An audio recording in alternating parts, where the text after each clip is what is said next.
So, I don't know how familiar everybody is, or how familiar you are with a few different mantras. Is everyone familiar with the mantra to Srila Prabhupada? Namo Om. Are you all familiar? No? Are you familiar with Hare Krishna mantra? It's probably written up somewhere, I don't know. Is it? Okay. So that's easy. Now, the other mantra, I don't know if you have the songbooks here or not. For those who are not familiar. Song sheet, songbook, something. We generally start with, you could say mantras, a little prayer to our spiritual master. It's a tradition. You first approach one's teacher or from where you get knowledge or whatever and show respect.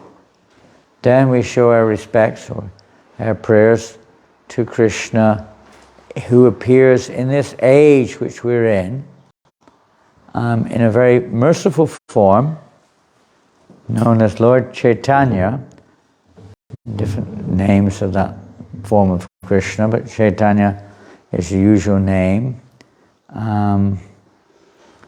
And we offer a little song or prayer to the Lord in that form before we start chanting Hare Krishna.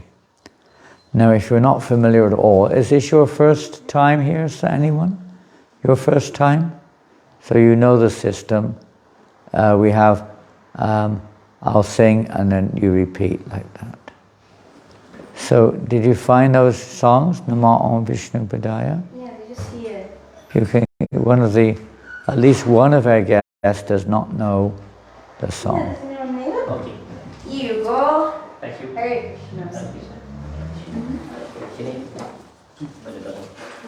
Thank you. Everyone else is okay with that one? Okay, good.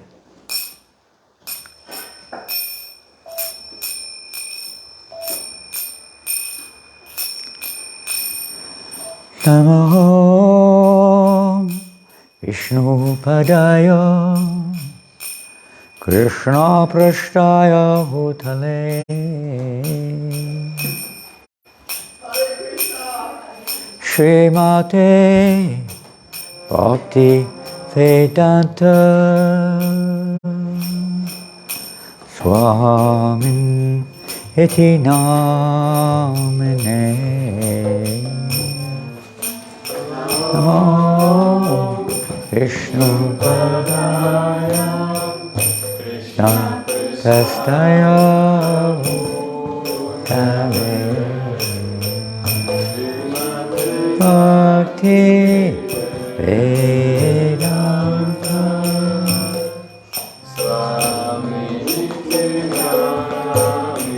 I'm not sure if it's on the song sheet at the top, is it? What does it look like? Just here. The first one. And the second one just underneath. There you go. If you want to follow it, it's very easy. Hari Bol. Hare Krishna.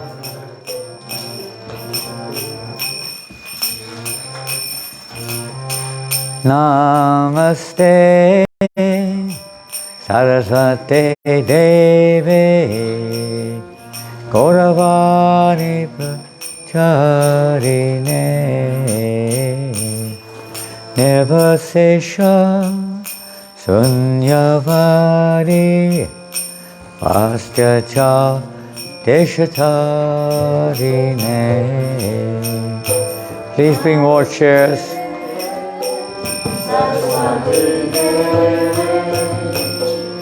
We need some more chairs. Karuna, please bring more chairs. More chairs, huh?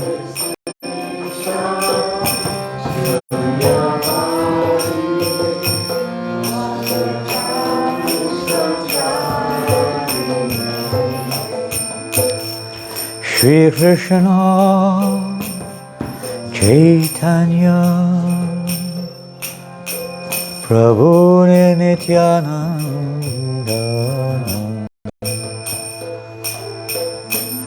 Shri Advaita Gadadhar Srivasadi Gaura Bhakta Vrinda.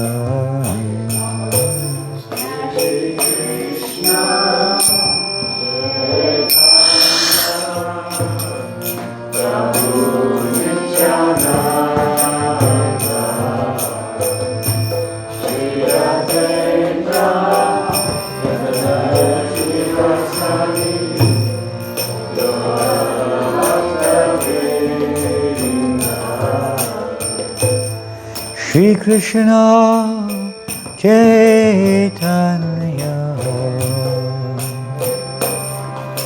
Prabhu Nityananda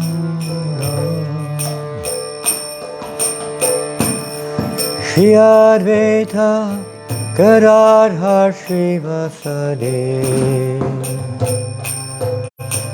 Gaura Bhakta Vrinda.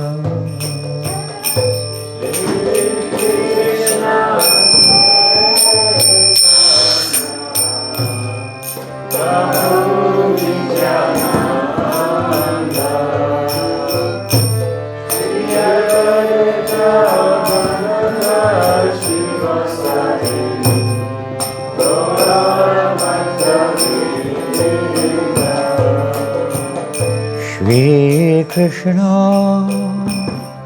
Chaitanya Prabhu Nityananda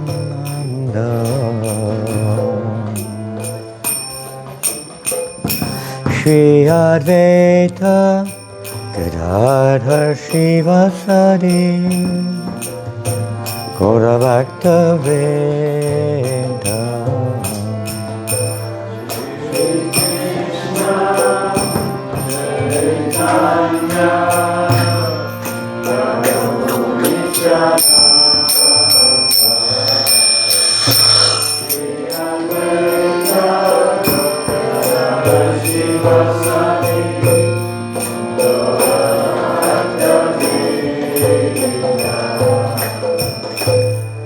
Hare Krishna, Hare Krishna, Krishna Krishna, Hare Hare, Hare Rama, Hare Rama, Rama Rama, Hare Hare. Hare Krishna, Hare Krishna, Krishna Krishna, Hare Hare,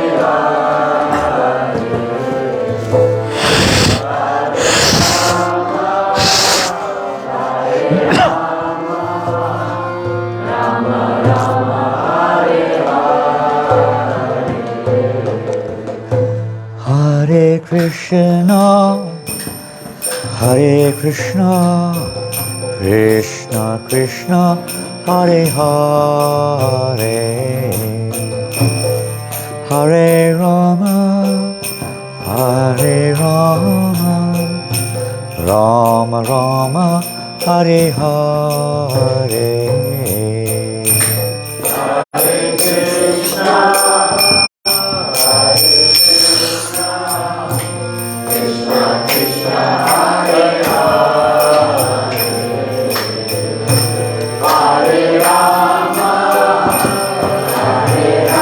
Hare Rama, Hare Rama, Rama Rama, Hare Hare. Hare Krishna, Hare Krishna, Krishna Krishna, Hare Hare, Hare Rama, Hare Rama, Rama Rama, Hare Hare. Hare Krishna, Hare Krishna, Krishna Krishna, Hare Hare, Hare Rama, Hare Rama, Rama Rama,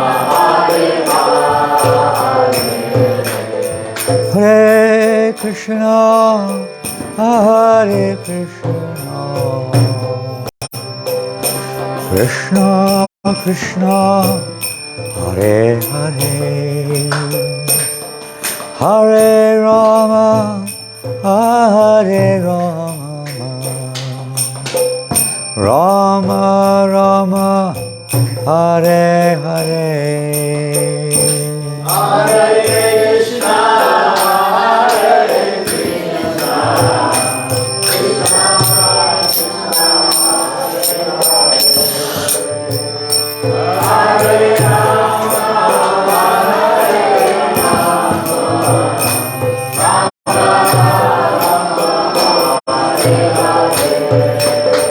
Hare Krishna, Hare Krishna, Krishna Krishna, Hare Hare, Hare Rama, Hare Rama, Rama Rama, Hare Hare.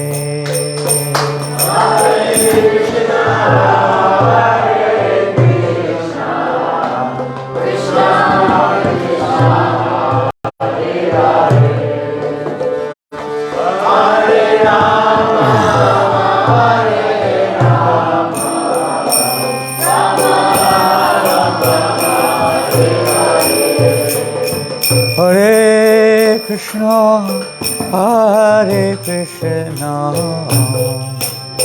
Krishna Krishna, Hare Hare, Hare Rama, Hare Rama, Rama Rama, Hare Hare. Hare Krishna,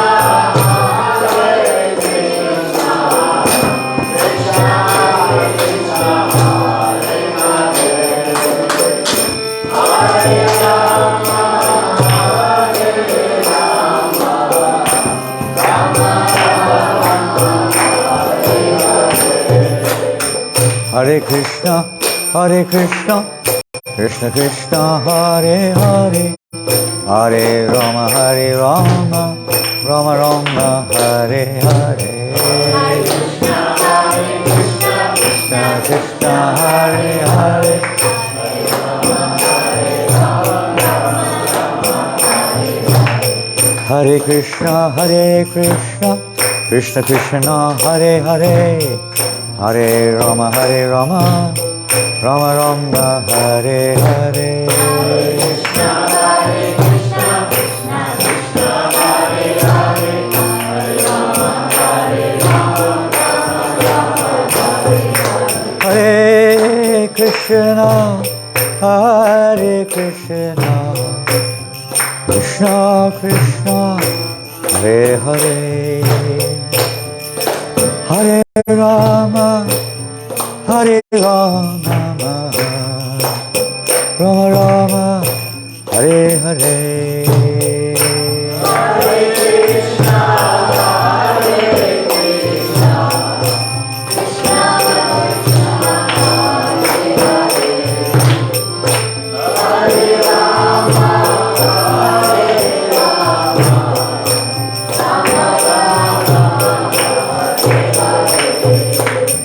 Hare Krishna, Hare Krishna, Krishna Krishna, Hare Hare, Hare Rama, Hare Rama, Rama Rama, Hare Hare. Hare Krishna,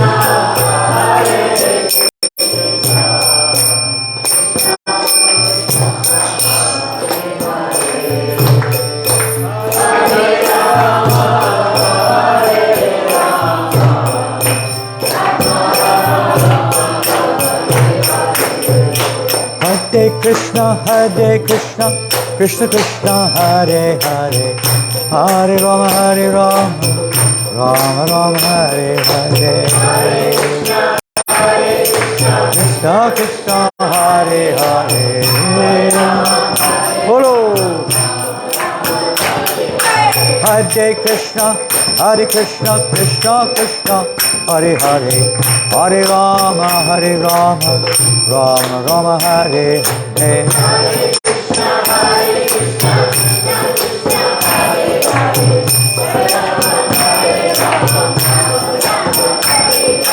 Hare Krishna, Krishna Krishna, Hare Hare, Hare Rama, Rama Rama, Hare Hare.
Hare Krishna, Krishna Krishna, Hare Hare, Hare Rama, Rama Rama, Hare Hare.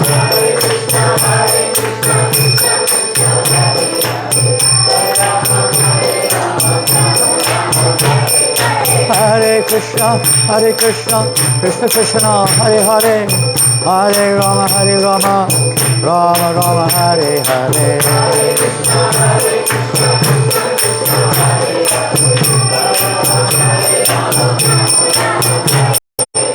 Hare Krishna, Krishna Krishna, Hare Hare, Hare Rama, Rama Rama, Hare Hare.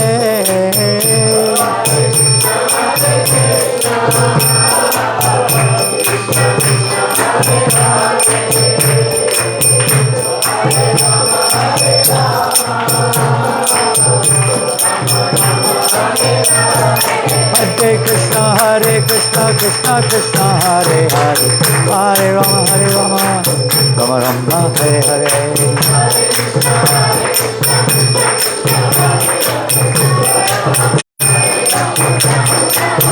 Hare Krishna, Krishna Krishna, Hare Hare, Hare Rama, Rama Rama, Hare Hare.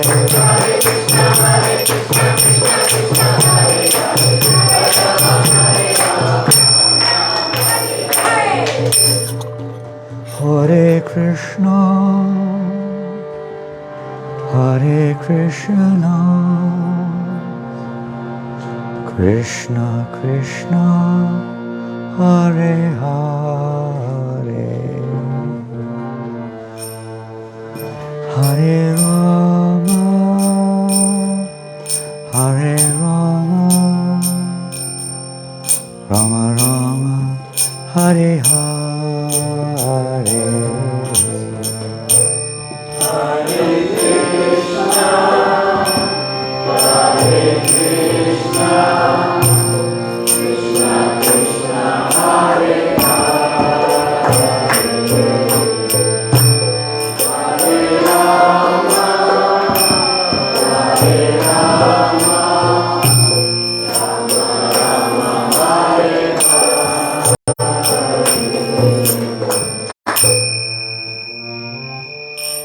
Shri Prabhupada ki jai. Hare Krishna. Well, welcome everybody this evening here in, I don't know if the ashram has a name. Does it have a specific name? Hare Krishna Cultural Center. The Hare Krishna Cultural Center. Very good. So welcome to the Hare Krishna Cultural Center. If you're coming for the first time, we certainly thank you for coming, and we'll try to explain something this evening. and we hope you're not coming for the last time. Is anyone coming for the first time? You've all been here before? Second time. Are you living here in... Where are you living? Yeah, from France. You're from where? France. France? Oh. Visiting our son. Really? Where in France? Paris, suburbs of Paris. Which suburb? Bagno. Pardon? Bagno. 2 kilometers. Bagno. Bagno.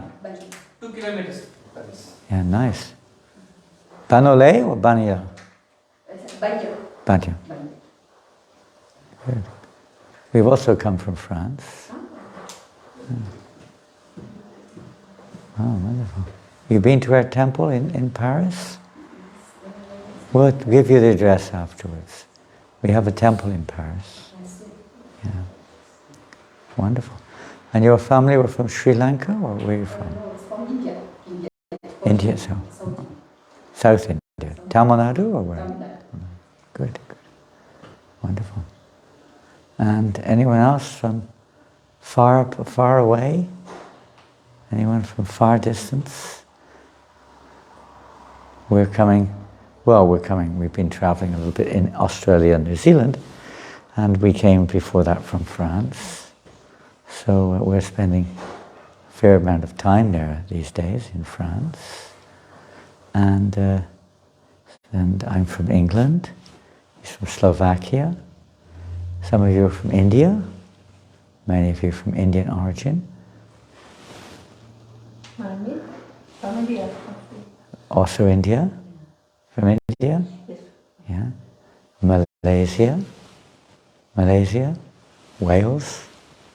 I don't say England, Wales. And New Zealand. Where are you from? Here. New Zealand? Yes, Dunedin. New Zealand? New Zealand. New Zealand. What is your name?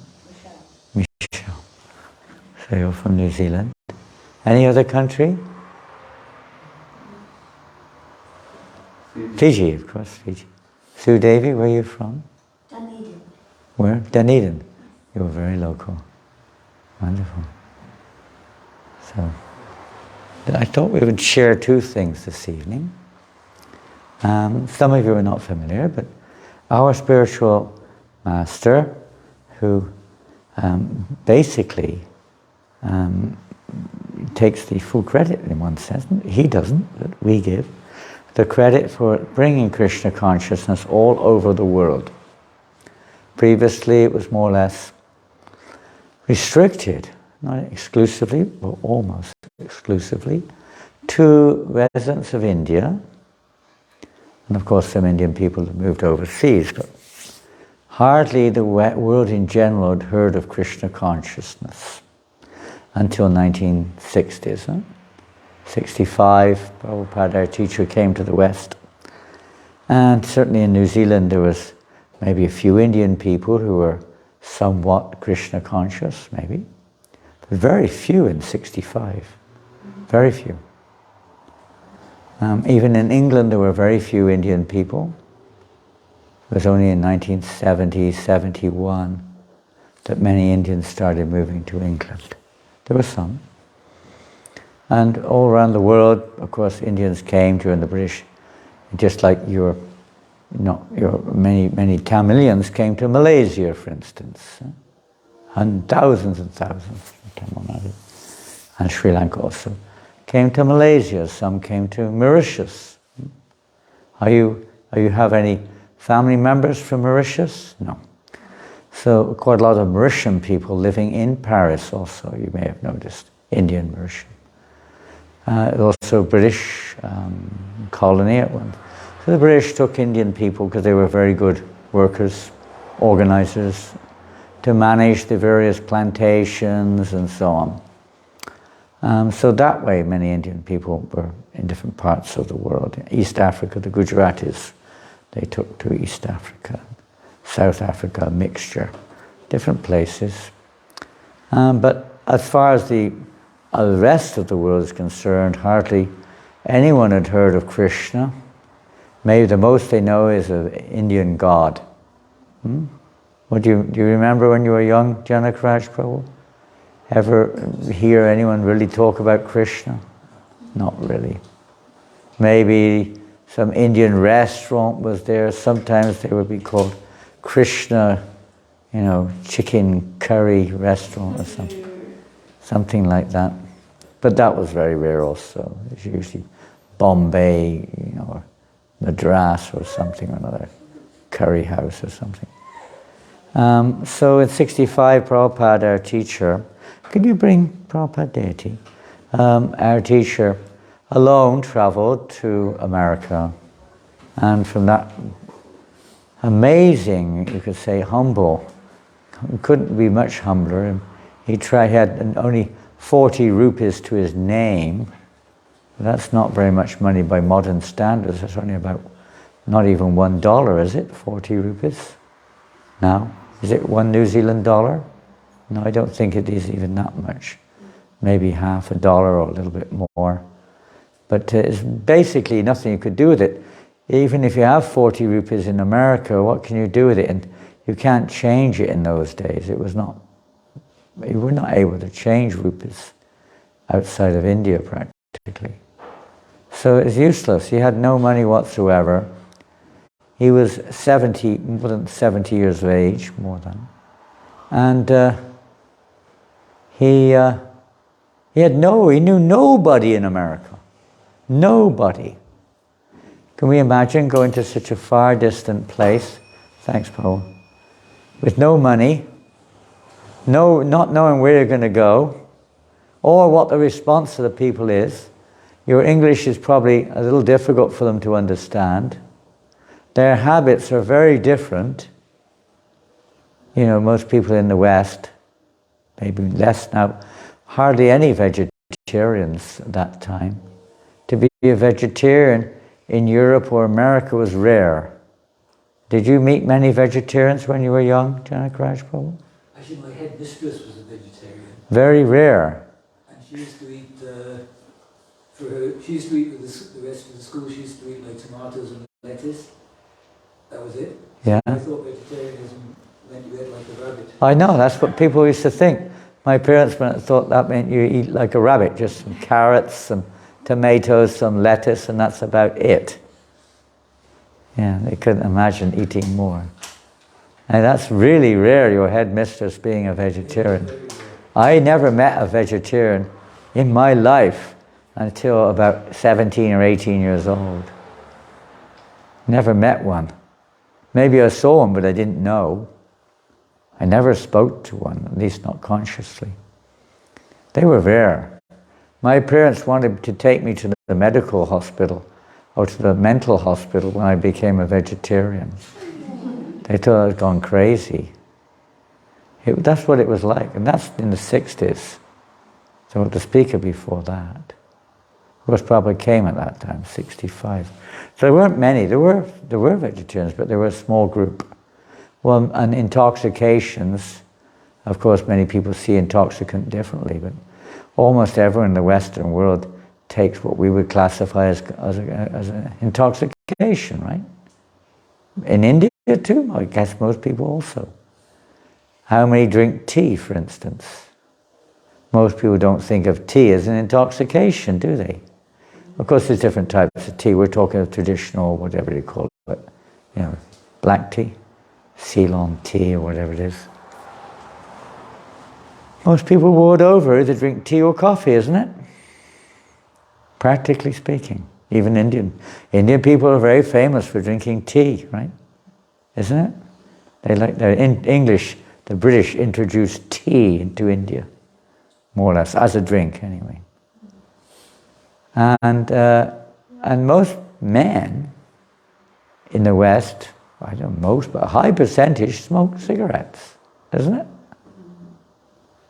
And probably an even higher percentage drink some liquor at some point of time.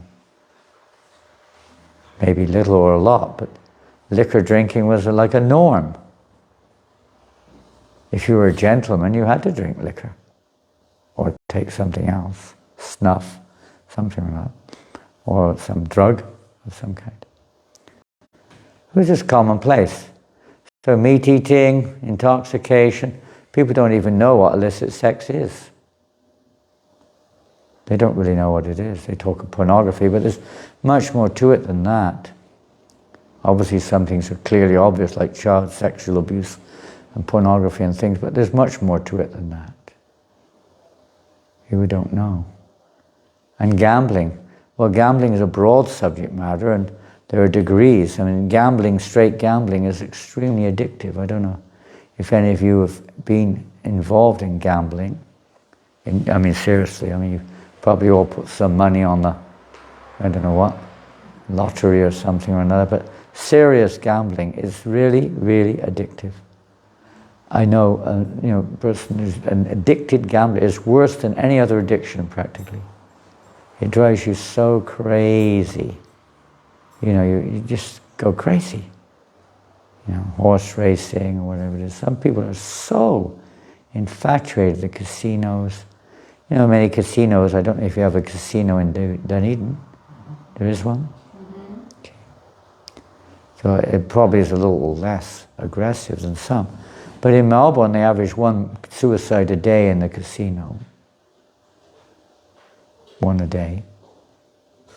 More or less, up and down. 200 to 400 a year. So almost one a day. Just over gambling, People just lose it completely. They lose everything.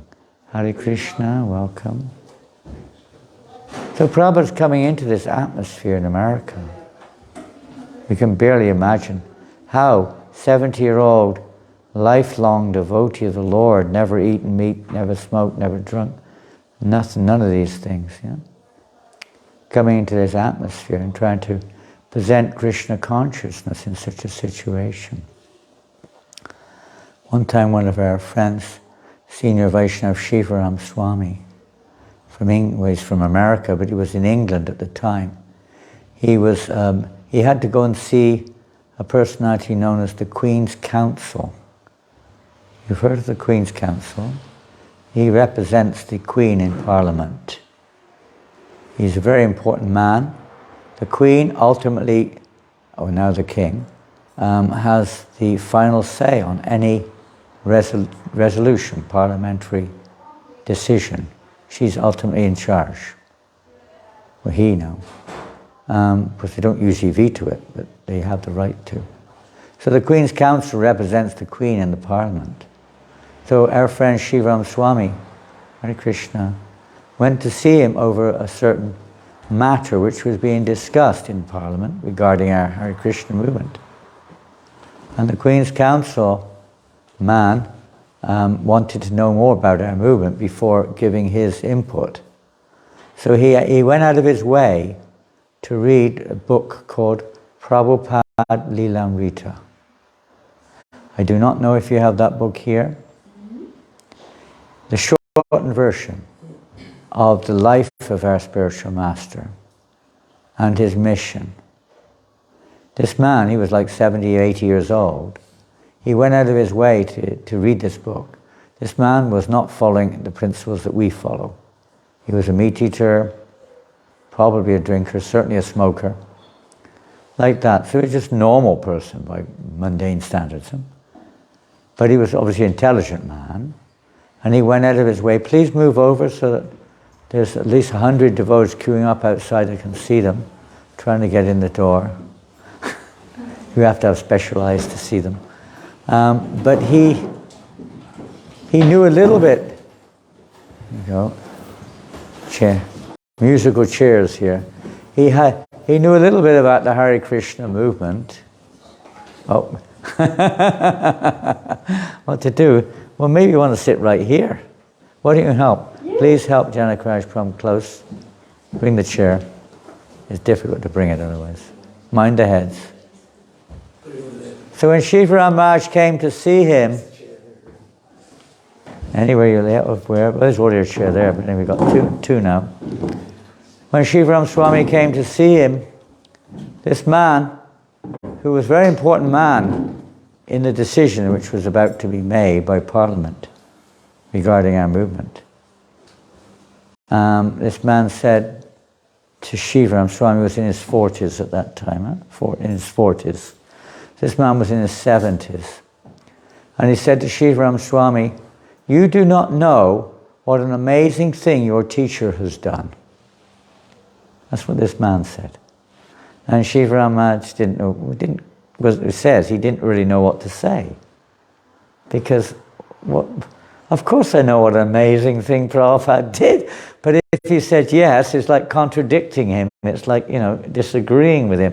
And this man's very important. So, times in India we people go a little bit like this, yes or no, you take it either way. So he kind of like, The man repeated, said, "No, you do not know what an amazing thing your spiritual master has done, or your teacher." So, and he said, "You will not be able to understand either."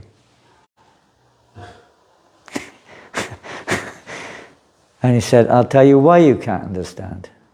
Because you're still a young man. You don't know what it's like when you're in your 70s and 80s. For him to do that, and this is worse, for him to do what he did, because he read the book, said what he did at that stage is humanly impossible. Humanly impossible. To translate and comment on 70. Can you bring the volume of the Bhagavatam dealing with Ambarish Maharaj? It's, what is it, 9th canto or 8th canto? 8th or 9th canto, check it out. See, I think it's 9th. But Ambarish Maharaj. Huge, they're not just little books, big books.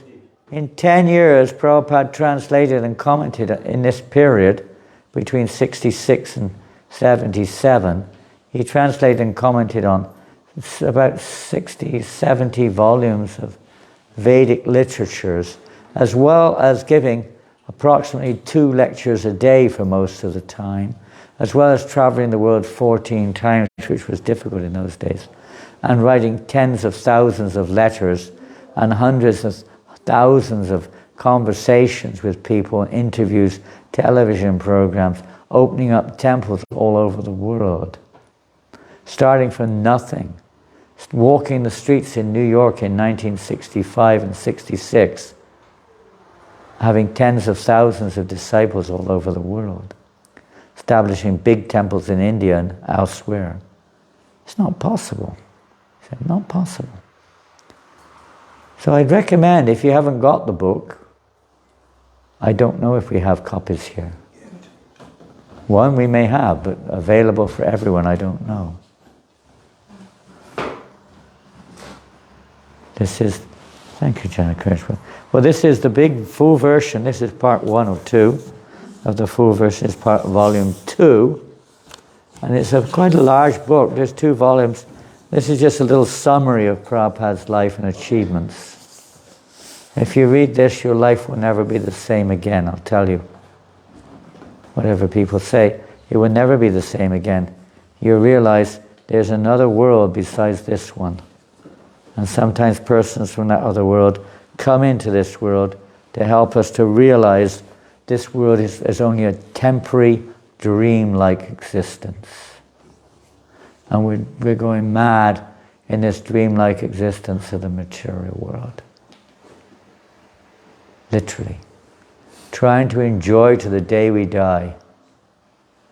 And still we're not happy. If you keep doing the same thing, and it doesn't work, it was Einstein, wasn't it, said, that means you're mad. That more or less puts everyone in the bracket of being mad, doesn't it? Because we're doing the same thing that everyone did and will do, and does, and we think we're going to do what no one else has done. Frustrated or whatever we are, fearful, anxiety, stressed out, suffering or enjoying, whatever we call it. But everyone's subjected to the same basic, unavoidable consequences of being in this conditioned state in this material world, isn't it? Can anyone escape death? Tell me.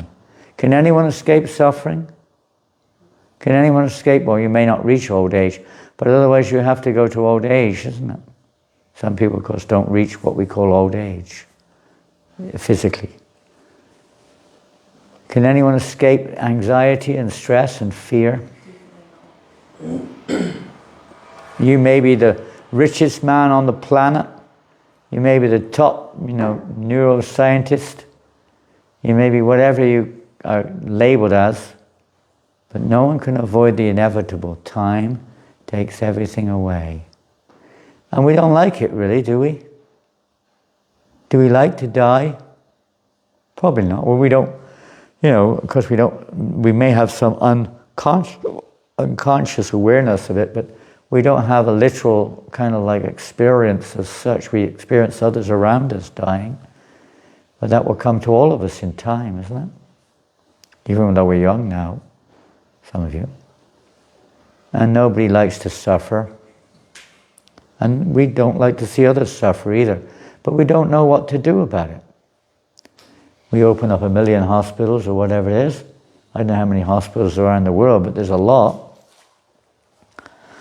And some of you are in the medical world.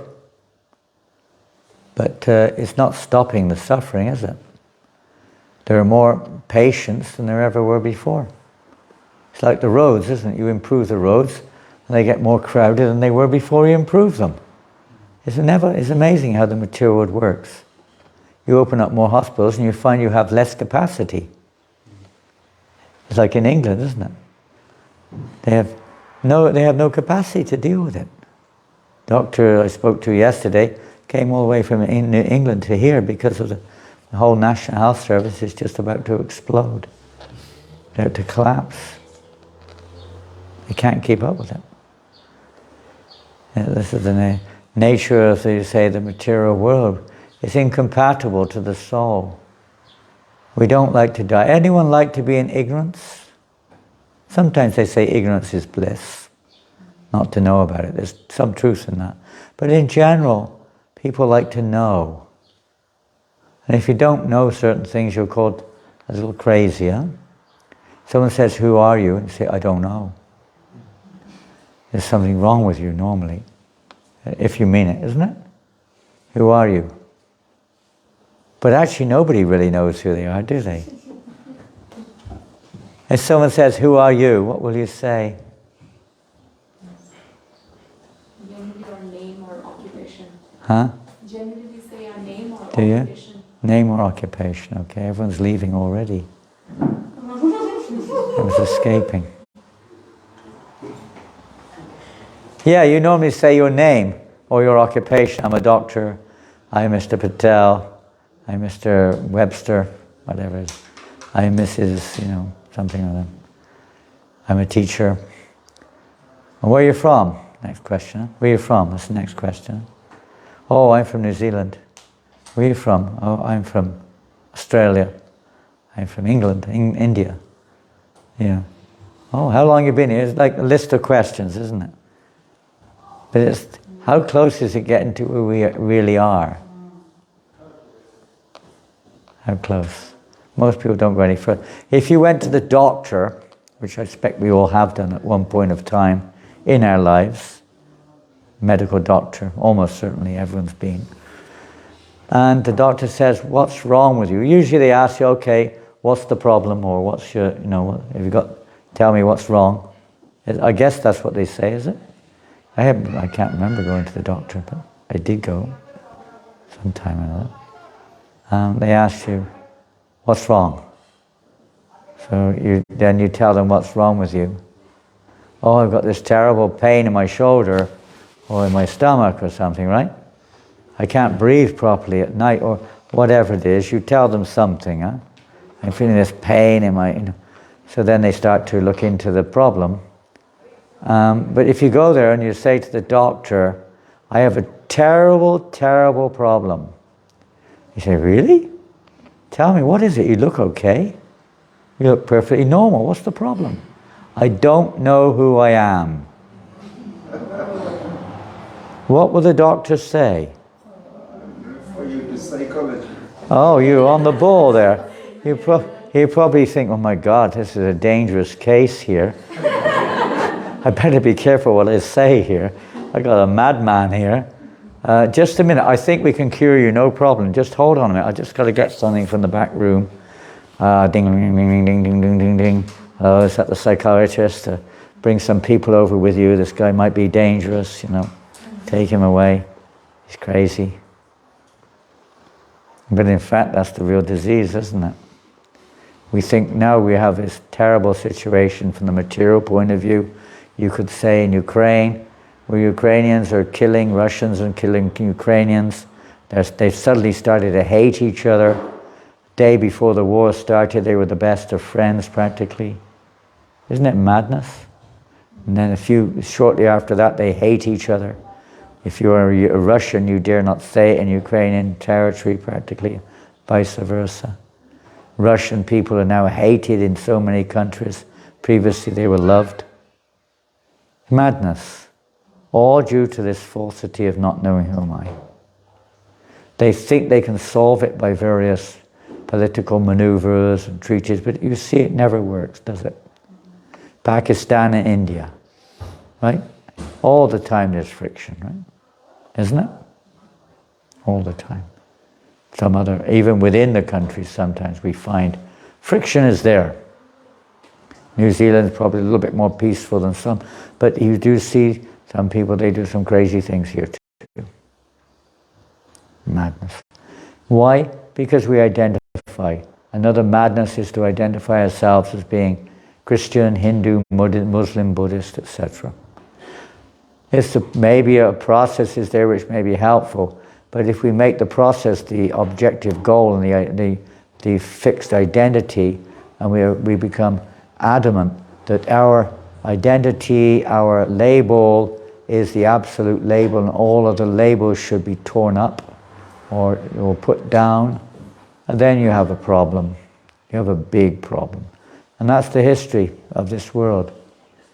Hari Bo, welcome everyone. Hare Krishna. Another flower man.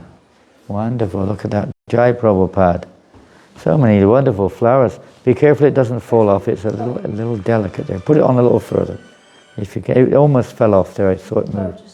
Try to make sure it's secure. That's wonderful. Well done. Yeah, these false identities are common. Next thing you may say, I'm a Hindu. And that automatically may create some friction if the other person is not a Hindu or has some issues with people who are Hindu or whatever they call themselves. So there's so many causes of unnecessary friction, misunderstanding, anger, hatred, and you name it, envy, greed, lust, and you have it. You say, I'm a woman, I'm a man. You know, it's true to a certain extent in terms of our conditional situation, but it's not our real nature. We're not men or women. So Prabhupada came into this world, into the Western world in 65, to teach something which we have not only forgotten, exactly, yes, we've forgotten it, but we're completely unaware of it. It's so deeply hidden in you could say, well, it's somewhere in the subconsciousness of the living entity that we're more than just this body. It's understood that we've had numerous births in this material world. This is only one of uncountable births. Uncountable.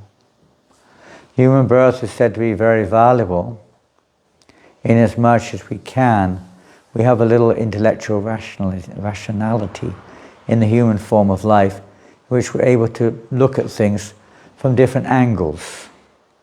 Most species of life only see through their particular conditioned set of senses and whatever mind they may have.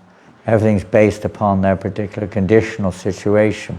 But human life, we have a little extra opportunity, an intellectual capacity to analyze and to rationalize a little bit. But unfortunately, mostly, we use that capacity for, let's say, Hare Krishna. Jai, good to see you again. That capacity for trying to further our material propensities, make them perhaps a little bit more comfortable, sophisticated, or whatever. Education is generally geared towards this. Religion today is also primarily to support this bodily concept of life, to go to heaven or to release yourself from karmic reactions, to achieve some material results, primarily. Of course, there are other higher levels in that area, but they're rarely emphasized or rarely practiced, rarely. So very few people, hardly anyone is speaking strongly. Science was at this time more or less the predominant, let's say, force in terms of truth. Science in the 50s and 60s was very strong. I don't know if you remember. The scientists were like the new gurus of the world, you could say. What they said was like revolutionary truth, which rose above anything you heard in your school, religious school, or your whatever, your Bibles or whatever you're reading. It was real. Science was accepted as reality. They were big. Sense gratification was just expanding at a rapid rate in terms of variety, in terms of advanced technology, and so on and so forth. So at that time, Srila Prabhupada, our teacher, came into the heart of it all. Where other than New York? Did he call it the Big Apple? It's like the center of materialism, practically speaking. Some of you have been to New York? Who's been to New York? Only one or maybe two have been to New York.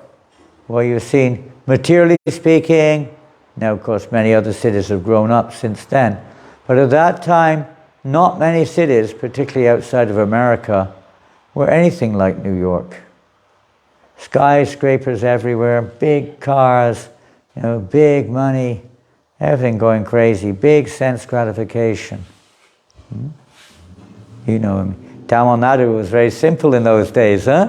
1965, you could probably remember. Very simple, right? Hardly a tall building to be seen. Only temples were the tall buildings in those days. Temples. But now, even in Chennai, there's tall buildings, huh? But then, no. New York was the world's capital for materialism. And Prabhupada went right into New York, walking the streets of New York, a lone ranger, a lone preacher, against the current, you could say. Very much against the current. But he just, absolute faith in the holy name, unlimited boldness, you could say, and absolute humility. Completely depending on the mercy of the Lord. Whatever you want to do with me, I am your instrument, my Lord. Do as you wish. If you want your message distributed here, I'm at your service. You have to do it. I can't do anything. I take shelter of you. I am your instrument. And then slowly, I want to tell you a little story. I have a little box here, as you can see, which is now unfolding, step by step. I'll close it again. But about May I don't know what date in May, but last year in May, this is Mahananda Prabhu traveling with me, returned to France from England. And when we arrived, there was a phone call from Russia, from a friend of mine named Madan Mohan, a senior devotee in Russia. And he said, Maharaj, have you received a parcel in the post? And I said, not to my knowledge. He said, we sent you a parcel some time back. It should have arrived a week or two ago. I'd been in England, so I didn't know. So he said, it should have arrived already. And I said, well, what is that? He said, well, I'll not tell you, but when you open the parcel, you'll see if it's there. See if you can find it. So the devotees, Manand and another devotee, they actually knew the parcel was there, at least the other devotee did. And a few seconds later, they came into the room with the parcel, the package, So they said, please make a video of Maharaj when he opens the package. This is all very exciting, very mysterious. What's going on here? So he opened the package layer by layer, Sometimes you give a present to someone, it increases the excitement, doesn't it, when there's many layers to it, And I've even had a packet where there was nothing inside of it, only layers. Only layers. That was a mistake by the sender. They forgot to put. They got so caught up in the wrapper. They got so wrapped up in the wrappers, they forgot to put anything inside. Anyway, it was a good idea. So anyway, we got to the final wrapper and took the final wrapper. This little white box was on inside. Now, I looked on the front of it. You can't see from where you are. Past it, and it's been moving all over the world. It's getting a bit damaged now. But it says Parama Karuna Mandir, Moscow.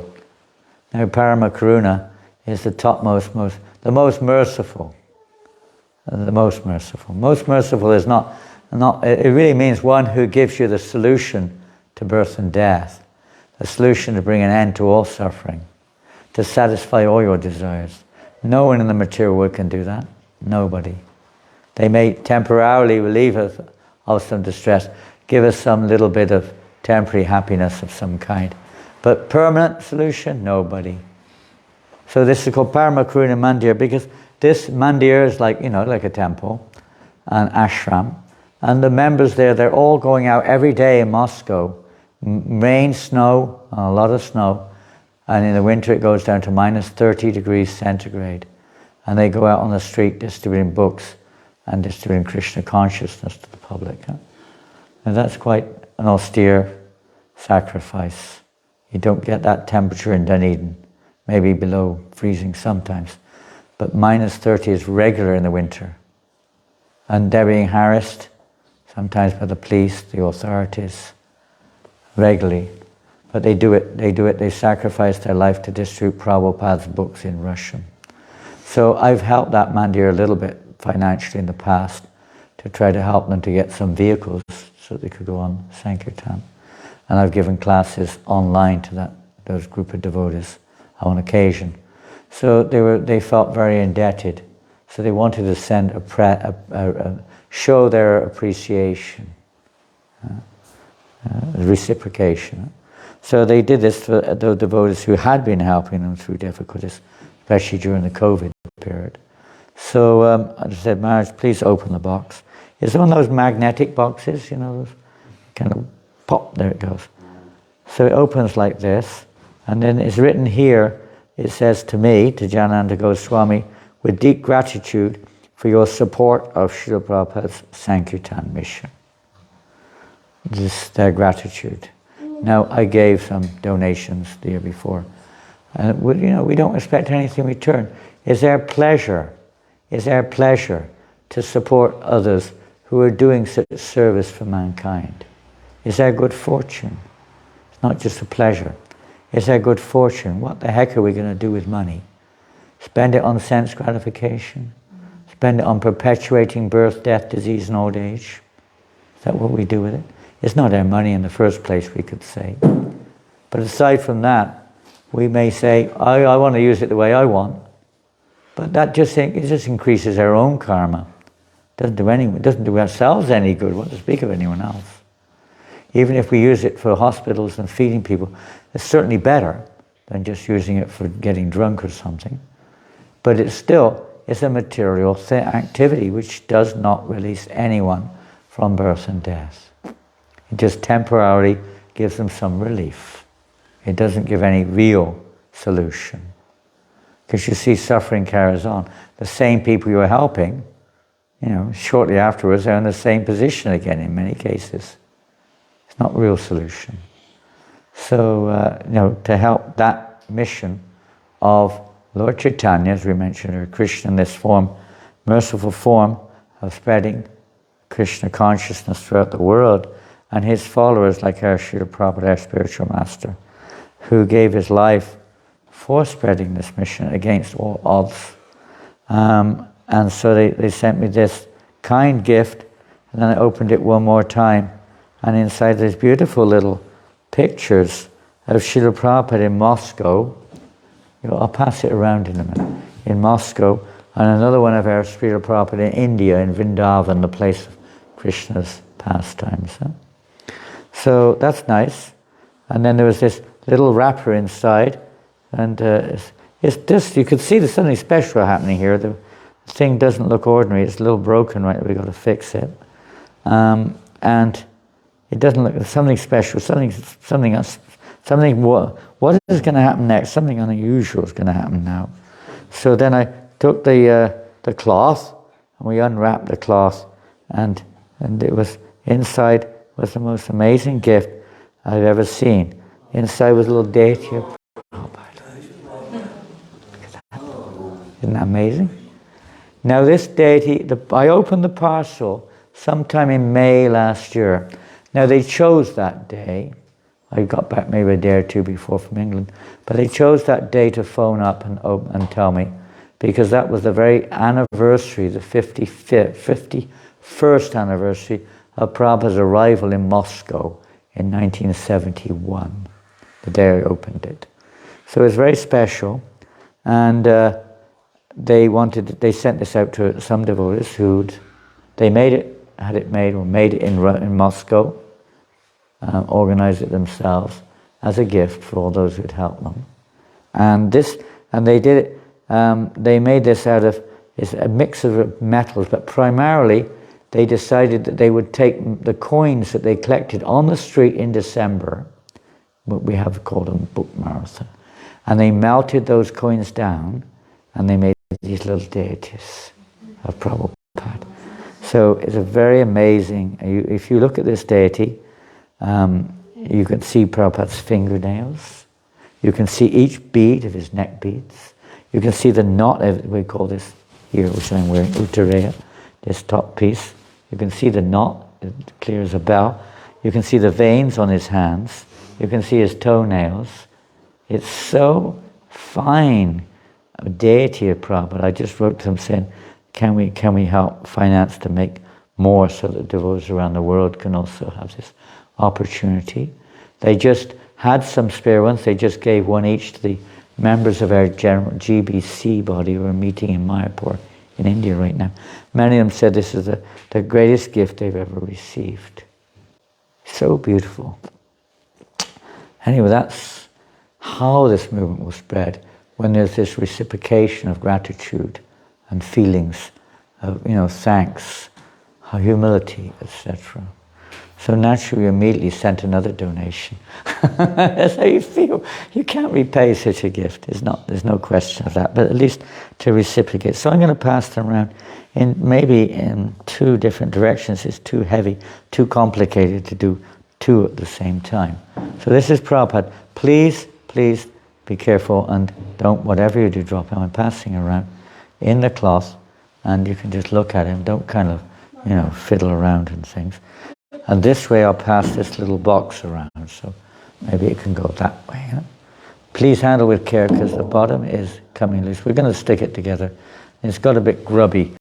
It's been all over the place in the last 9 months, all around Europe and now the world. And every day we're going and coming and opening and closing and so on and so forth. Nice. Pass it to the ladies.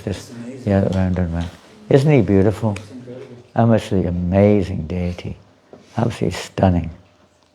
Absolutely stunning. I mean, so accurate replica. I mean, it just really, really looks like Prabhupada. Some of the big deities don't really look like Prabhupada. I can't even look at them sometimes. They don't catch my heart, Yeah, it really does. But this really makes you feel you're with Prabhupada. It's incredible. I wish we could make it available to every devotee, because I think it would really have a major effect on changing our hearts and helping us to realize, what an important thing we have in this human form of life to do. So that's one thing I wanted to share with you. And the other thing is, I don't know why, but I thought of the pastimes of one great devotee tonight. And I'd like to read something about them and discuss a little bit. To hear about great devotees of Krishna is extremely, and this Prabhupada, we've heard a little bit about Srila Prabhupada already, but to hear about the great devotees of the Lord, sometimes people say, tell me something about Krishna, talk about Krishna. Well, that's what the great devotees say, no doubt. But to hear about great devotees of the Lord and how they worship Krishna. not just how they worship Krishna, but how they are. When we say, who are you? We can go deeper. Even if we don't know our spiritual nature, we can say, a person is a very kind person. They're very charitable. They're very knowledgeable. They're very, whatever, honest. Other qualities that a person may seem to possess. Now, pure devotees possess all qualities of the pure soul. They're living, you could say, personifications of all good qualities. Compassion, truthfulness, mercy, cleanliness, austerity, etc., etc., honesty, mercy, on and on. Their qualities are unlimited. And when we hear about them, when we associate with them, it has the effect of bringing out the qualities of such great devotees in our own hearts, in our own consciousness. It may take time. It's just like if you're in the light, the quality of light will be reflected off of us to some degree. Heat, we become warm. We're affected by, what our association is. Qualities of others do wear off by association on us. It may take time. If you're brought up in a family of drunkards, there's more of a chance that you'll become a drunkard. From birth, you may be in that situation. If your family are very religious, then generally you become religious. Not always, but generally. On and on you could go. And that's how society normally goes. Karma works like that. So you pick up those qualities by association. Just like Krishna says in the Bhagavad Gita, our consciousness is just like the wind or the air. When the air passes over, I don't know now, but when I was a kid, we used to go to, in the town I lived, there was a garden called Town Gardens, and there was beautiful rose gardens there. You could smell them from a long way away. They were so fragrant. I don't know how far, it seemed like a mile when I was a kid. It's probably 100 or 200 meters or something. You could smell the beautiful fragrance of the roses if the air was moving in that direction. Now, it's not that the air smells like roses, it's that the roses are giving off a particular fragrance and the air picks it up and carries it. Carries that fragrance. Now, if the air passes over a cesspit, is that the right word, cesspit? What is a cesspit? What's a cesspit? Decaying stuff, something that's decaying. A cesspit. Well, I guess you have them closed over now, but sometimes they were open. I don't know if they still have the open ones. It's a cesspit, like where all the refuse, all the sewage is stored. So if there's open one or a very contaminated place, the air passes over that, then the air takes on that aroma, is it not? And you think, oh, what a stink. Isn't it? What a horrible stink. You go like this. Sometimes you're on the road and the farmer's been using chicken manure. And chicken manure is also a heavy smell, and I don't like it personally. I don't know, some people may, I don't know. I find it rather unpalatable. So I usually put, what a stink. Not a very nice smell. It's not the air, exactly. The air has picked that up and it's carrying it for some time. And it carries the smell.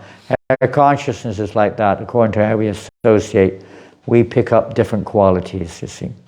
So when we associate with a person who's totally pure, it's not that their qualities are changing. Their qualities are the natural qualities of a pure soul. We all have them. They're covered over. So when we associate with pure devotees, that kind of sparks it off, and you may start to do, at least be conscious of it, and start to maybe even practice a little bit a lifestyle which helps to awaken those particular qualities. So I want to read tonight a little bit about one such person, and his name is Ambarish Maharaj. Have you heard that name? He lives in Wellington. Is that right? You know Ambarish Maharaj in Wellington? Some of you have been to Wellington, you may know him. Well, he's also a wonderful devotee, but that's not the one we're going to read about tonight. This is a a great king who lived a long, long, long, long, long time ago. You cannot imagine how long. Maybe more than 100 years ago. What do we know? How long do they say human beings have been, civilized, or whatever they call it? They haven't come there yet, but they say they were civilized. 40,000 years? Is that not that they were a little bit uncivilized then, weren't they? They were cavemen. Cavemen. They were supposed to be cavemen. Welcome. What's his name? It's a boy, isn't it? A boy? What's his name? Garage. Pardon? Garage. Goraj. Haribol Goraj. Haribol Goraj. Haribol. Hare Krishna. Welcome. You're a good boy. See, he's quiet now. Looking for attention. We're all looking for attention. Everybody wants attention, Me. What about me? So, Ambarish Maharaj, he was a great king, very pious king. And, one of the main duties of the king is to really look into the welfare of all the citizens, not just materially, that is also his duty, but to also facilitate their spiritual elevation. So this king, this is of course in a different age, I guess it was in Treta Yuga, when fire yajnas were highly recommended.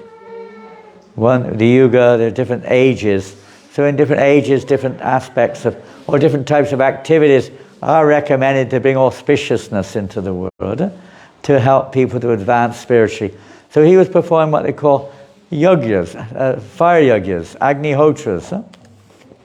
And he was doing this in various places, not just in his own palace. He would have arrangements all over the world for performing these sacrifices. Why? He wasn't addicted to them, but he wanted to bring auspiciousness everywhere.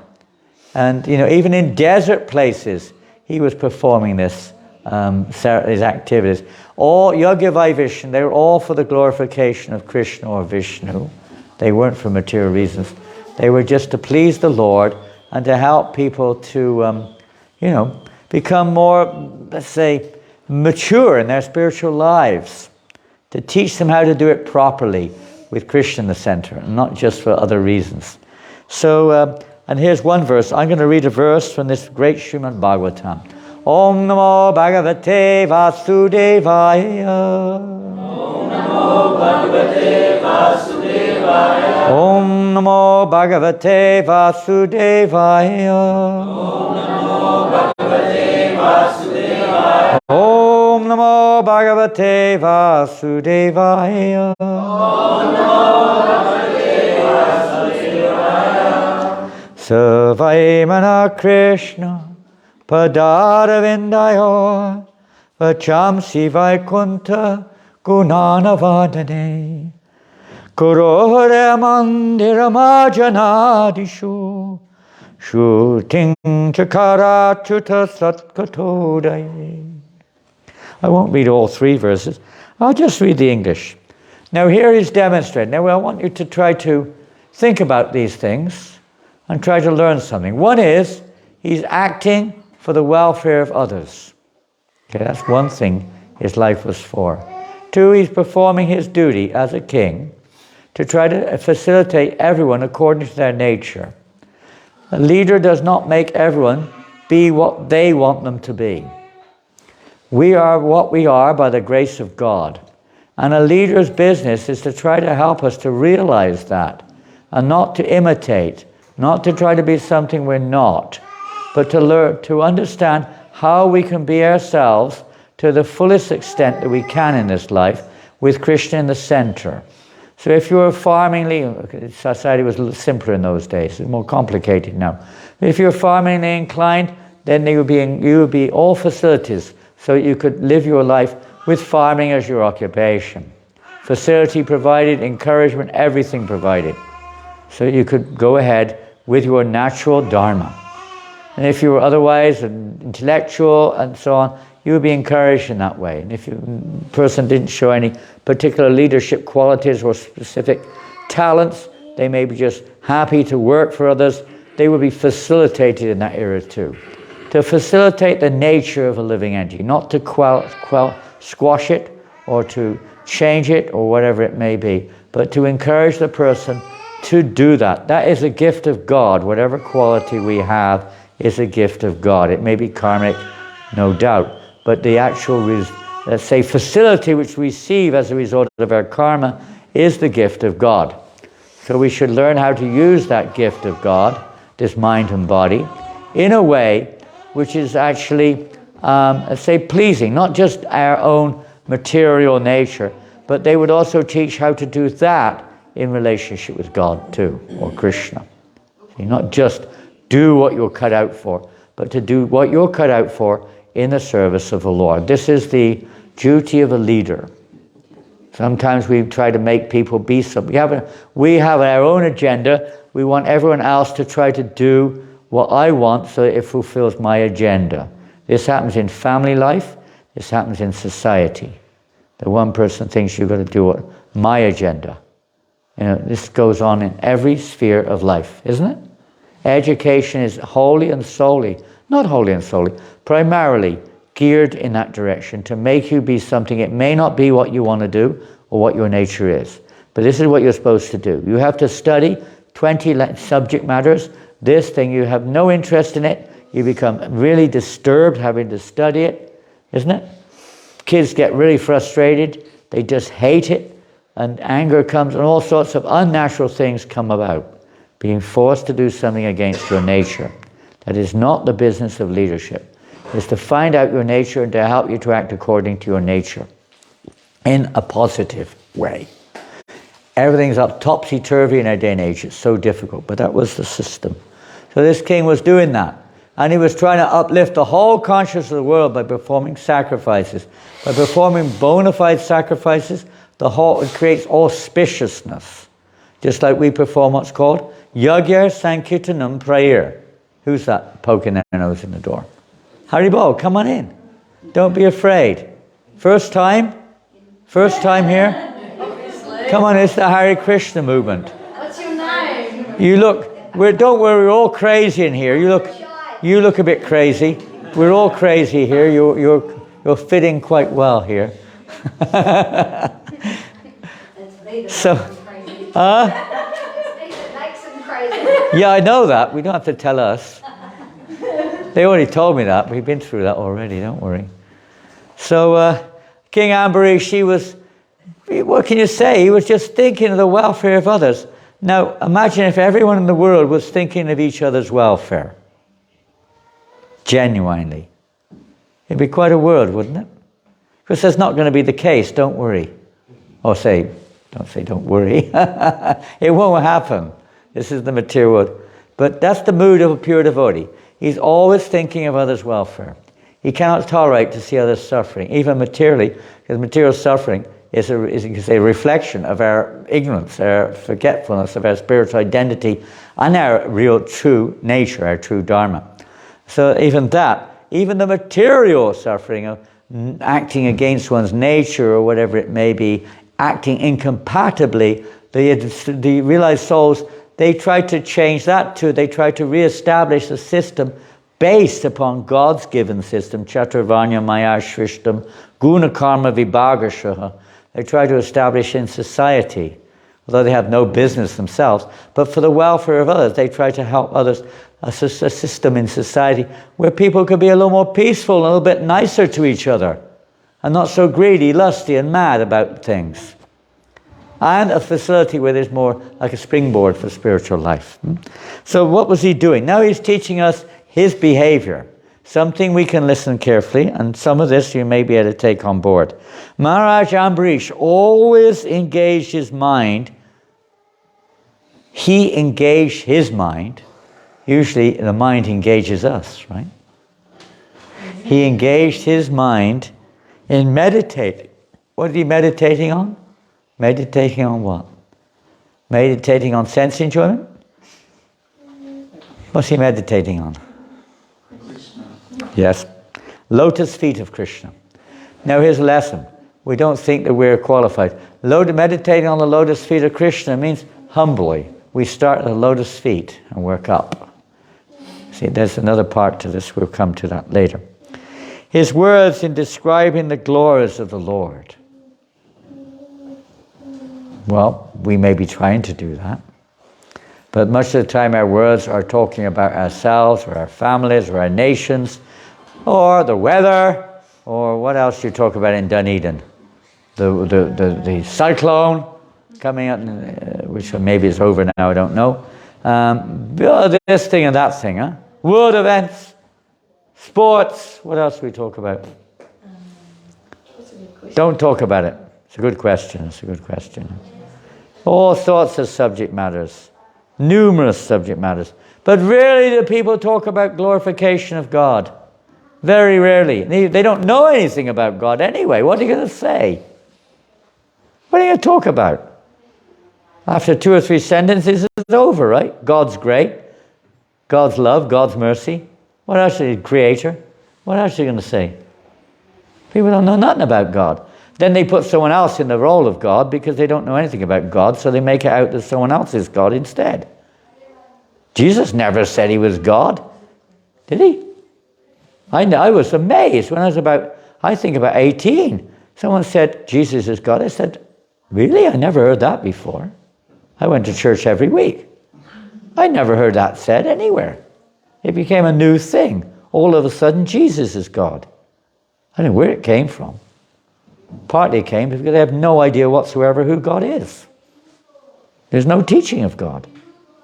A mishmash in some place, like with all due respect, but not clear understanding in Hinduism. Who is God? This one, that one, this one, that one, no one, this one, me, you, everyone. It's all over the place, right? Nobody has, not a clear understanding of the nature of God or God. It's all over the place. And in some countries, there is no God. No God at all. Well, God's just totally impersonal. He has no form, no name, no qualities, no pastimes. What type of God is that? You've got names, you've got forms, you've got pastimes, you've got desires, you've got a body. Imagine someone you love and someone comes up to you and say, hey, your wife's got no body, no arms, no eyes, no qualities. She's nobody. You wouldn't think very happily about that, would you? Not usually. Not usually, yeah. Maybe sometimes. You've kept a little window open there. We give you credit for keeping the window open. But usually, someone came up to you and said, look, mate, you got nothing. You're nothing. You're nothing. You're nothing. Right? You wouldn't feel too good about it, I don't think. You got no nose.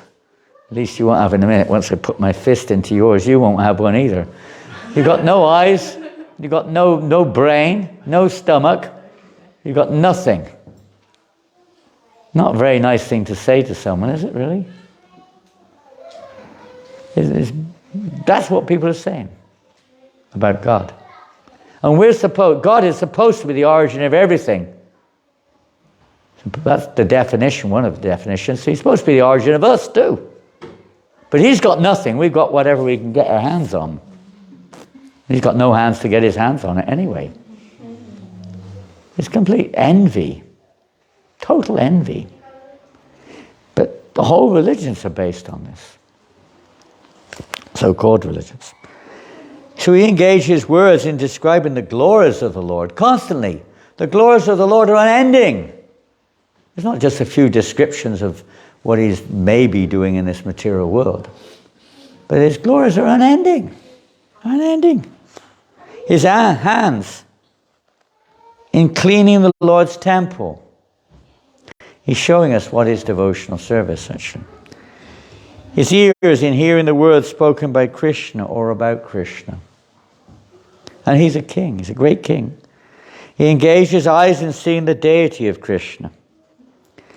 And Krishna's temples. And Krishna's places, like Mathura and Vrindavan. He engaged His sense of touch in touching the bodies of the Lord's devotees. He engaged His sense of smell in smelling the fragrance of tulasi offered to the Lord. And He engaged His tongue in tasting the Lord's prasadam. He engaged his legs in walking to the holy places. In those days, there were no airplanes in those days. Well, there were, but not like we have now. They had maybe some mystical airplanes, a little different. But generally, people walked. He engaged, and where is he walking? He's not walking to the casino. He's not walking to the pub, walking to the rugby stadium or something. He's walking to places of holy places of pilgrimage. People do that in India, it's very popular. These things are still going on, but he's showing the perfect example of doing fully all forms of devotion. Or only taking prasadam. He engaged his head in bowing down before the Lord and all of his desires in serving the Lord. He's always thinking of how to serve the Lord. Prabhupada said one time, this is the best way to conquer over the tendency to think of mental speculation or material sense enjoyment or whatever our mind is thinking of, is to be always thinking how to serve the Lord, how to improve our service to the Lord, how to spread Krishna consciousness, or trying to understand some aspect of the philosophy, but always being our mind trying to engage always in something in relationship with Krishna. And this is the way to increase attachment for the Lord and be completely free from all material desire. So he's showing us this example of, we can't imitate such persons, but at least we can try to follow in their footsteps, Mahajana Yena Gataksapanta, as much as possible. His service was so pleasing to the people of the world and consequently to the Supreme Lord. The Lord himself came and promised to always protect this king, if in need. With his own, the Lord, one of his forms, Narayan, he carries a disc called the Sudarshan Chakra. And that Sudarshan Chakra uses it sometimes for various reasons, to protect his devotees in special cases. So he said that she told the Sudarshan, you always be ready to protect my devotee. So this king was performing great charitable, spiritually charitable acts, not just mundane ones. This is the beauty of Krishna conscious movement. We would like to distribute free food all over the world to everyone. We don't want to see anyone suffer. We like to educate everybody in natural living, simple living, high thinking. We'd like to. We ourselves have not, you could say, we're not on that level ourselves yet. We understand this is, the solution, the goal, at least the externally speaking, necessity to change the situation. But we're not on that platform perhaps ourselves yet, so gradually. But this king Ambrish was on that platform, and we would like to follow in his footsteps. So like this, everything was offered to Krishna. He didn't keep anything of himself. I was reading this morning how amazing it is. When Lord Ramchandra was ruling the world, he performed one was called Ashvamedha Yajna. It's a special horse sacrifices. And they're not like, what we think they are. We think, what is this? They're sacrificing horses. But that horse is rejuvenated to a new body. They were so powerful with their mantras, these priests. So they performed all these yajnas, everything.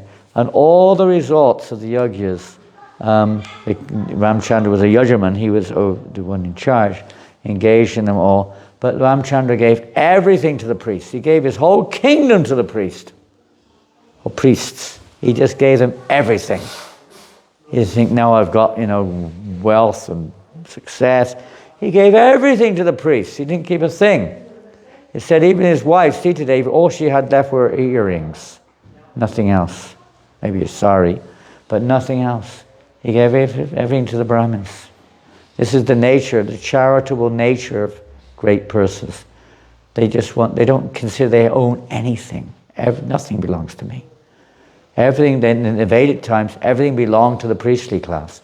The priestly class had no need for anything. They immediately gave it all back to him. This is selfless society, seeing everything in relationship with Godhead. So does Radel, she's leaving? No. Okay. Her new name is Radel, I think. That was what you just named. She just got the name Videla or something. Something like that. Videla. Nice new name, but that was given by Jema. So she's now been initiated by Jema.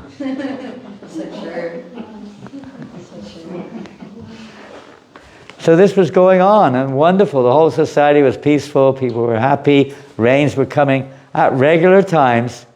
Things were balanced, in society. The whole society is a balanced ecosystem. We talk about it. We don't know the secret behind it, but there's a balance there. And when the balance is there, everything comes in normal ways. Kali Yuga age when things are unbalanced. So anyway, after some time, there was one great person. This is all orchestrated by the Lord, you could say, no doubt. But there was one great personality who was sometimes a little bit temperamental.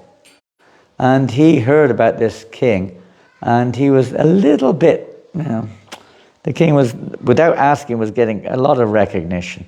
So maybe a little entrance of envy there. And this king then did this yoga for 1 year, fasting on Ekadashi, Dwadashi and other times, fasting for the year, performing these sacrifices. And he was about to break his fast. It was in the Kartik month in November this time. He was about, on the special day, he had to break his fast.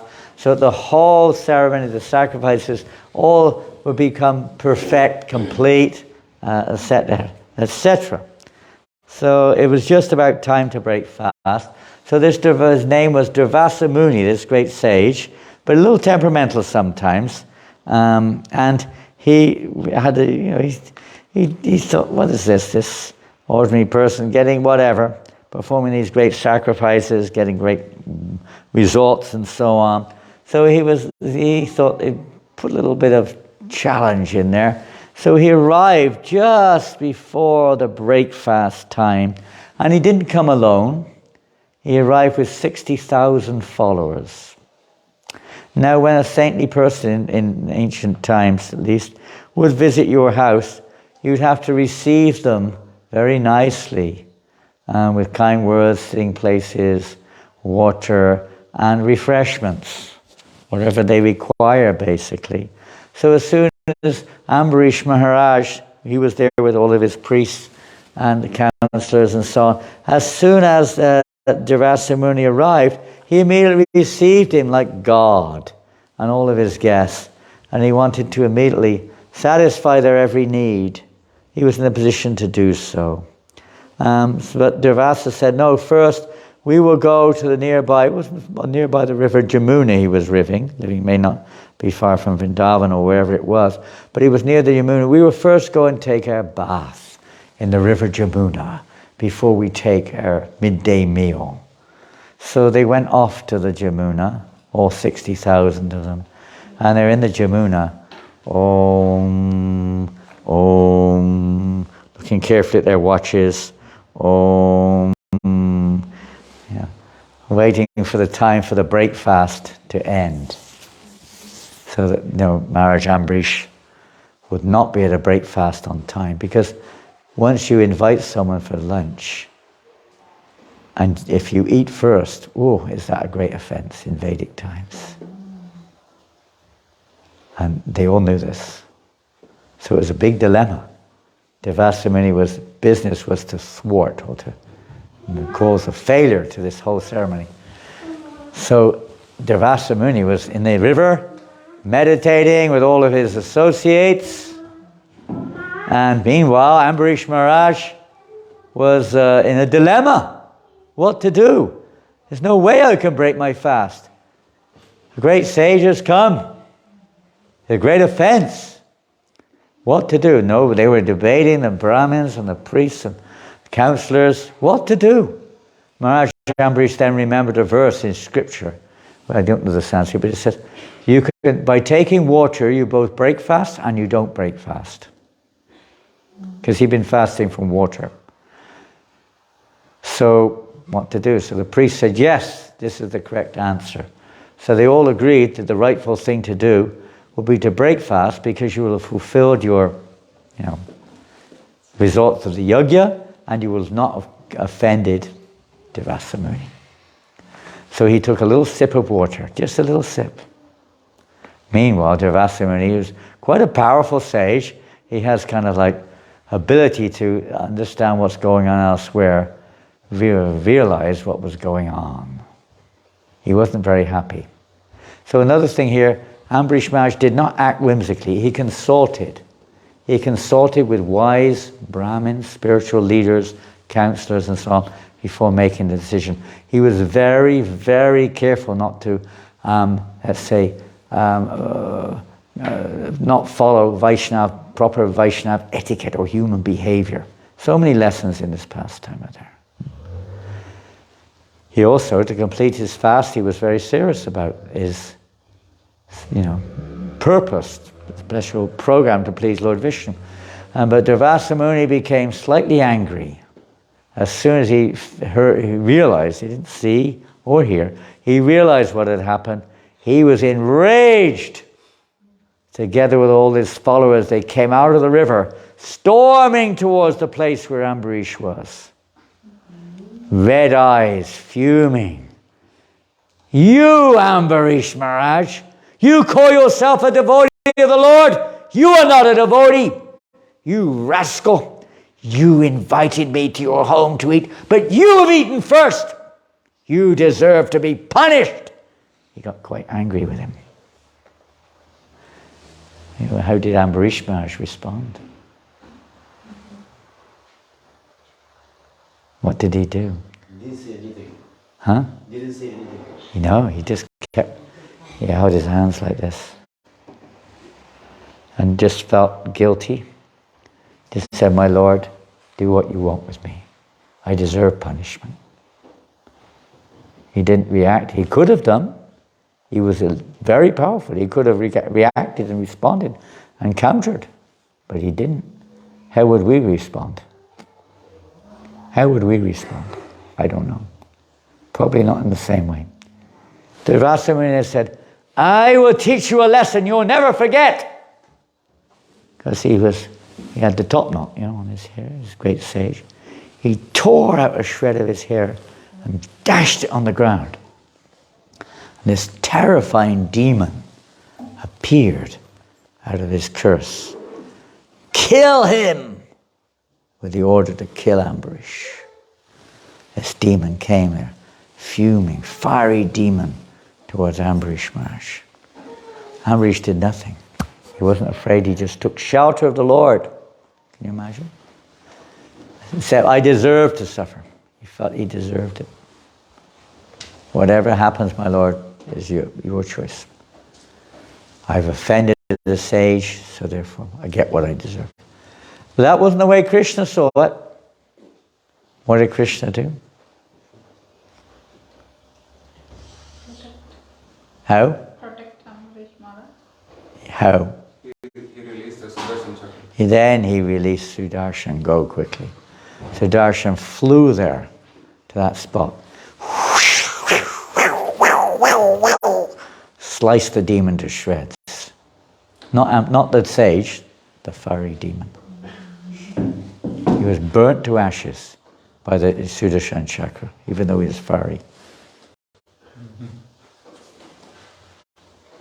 Durvasa Muni was stunned. Sudarshan. And then Sudarshan looked at Durvasa Muni. Started going towards him. Oh my God. Durvasa Muni quickly turned around, ran for his life. He was a yogi. He could travel at the speed of the mind. He was zooming through the universe with Sudarshan zooming right behind him. His back was burning practically. Crying. He'd go to all the residences, the heavenly planets, the Devas, to Lord Brahma's planet, to Lord Indra's planet. Help, save me, the Sudarshan's chasing me. Sorry mate, there's nothing we can do here.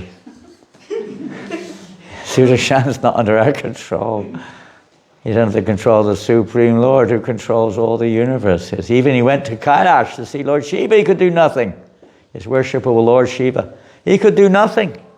Said, my Lord is also Lord Narayan. I mean, this is his personal weapon. There's nothing I can do. You had better go and see Lord Narayan. This weapon belongs to him, not me. He shot off to Lord Narayan to You know, there's a Vaikuntha planet in this universe. He went there. He fell at the feet of the Lord and went, please save me from your weapon, my Lord. Oh, please save me. I made a great mistake. I recognize what a mistake I made. Please save me. Lord Narayan said, sorry, there's nothing I can do for you. So let's just read that. Amazing. You're offended. Where is it? Devasumuna's life spared. Yeah. Let's see if we can find it.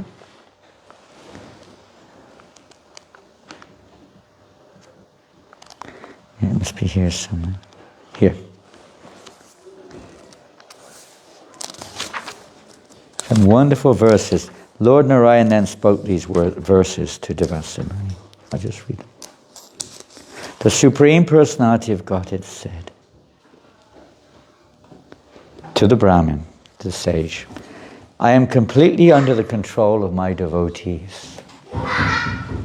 Indeed, I am not at all independent, because my devotees are completely devoid of material desire.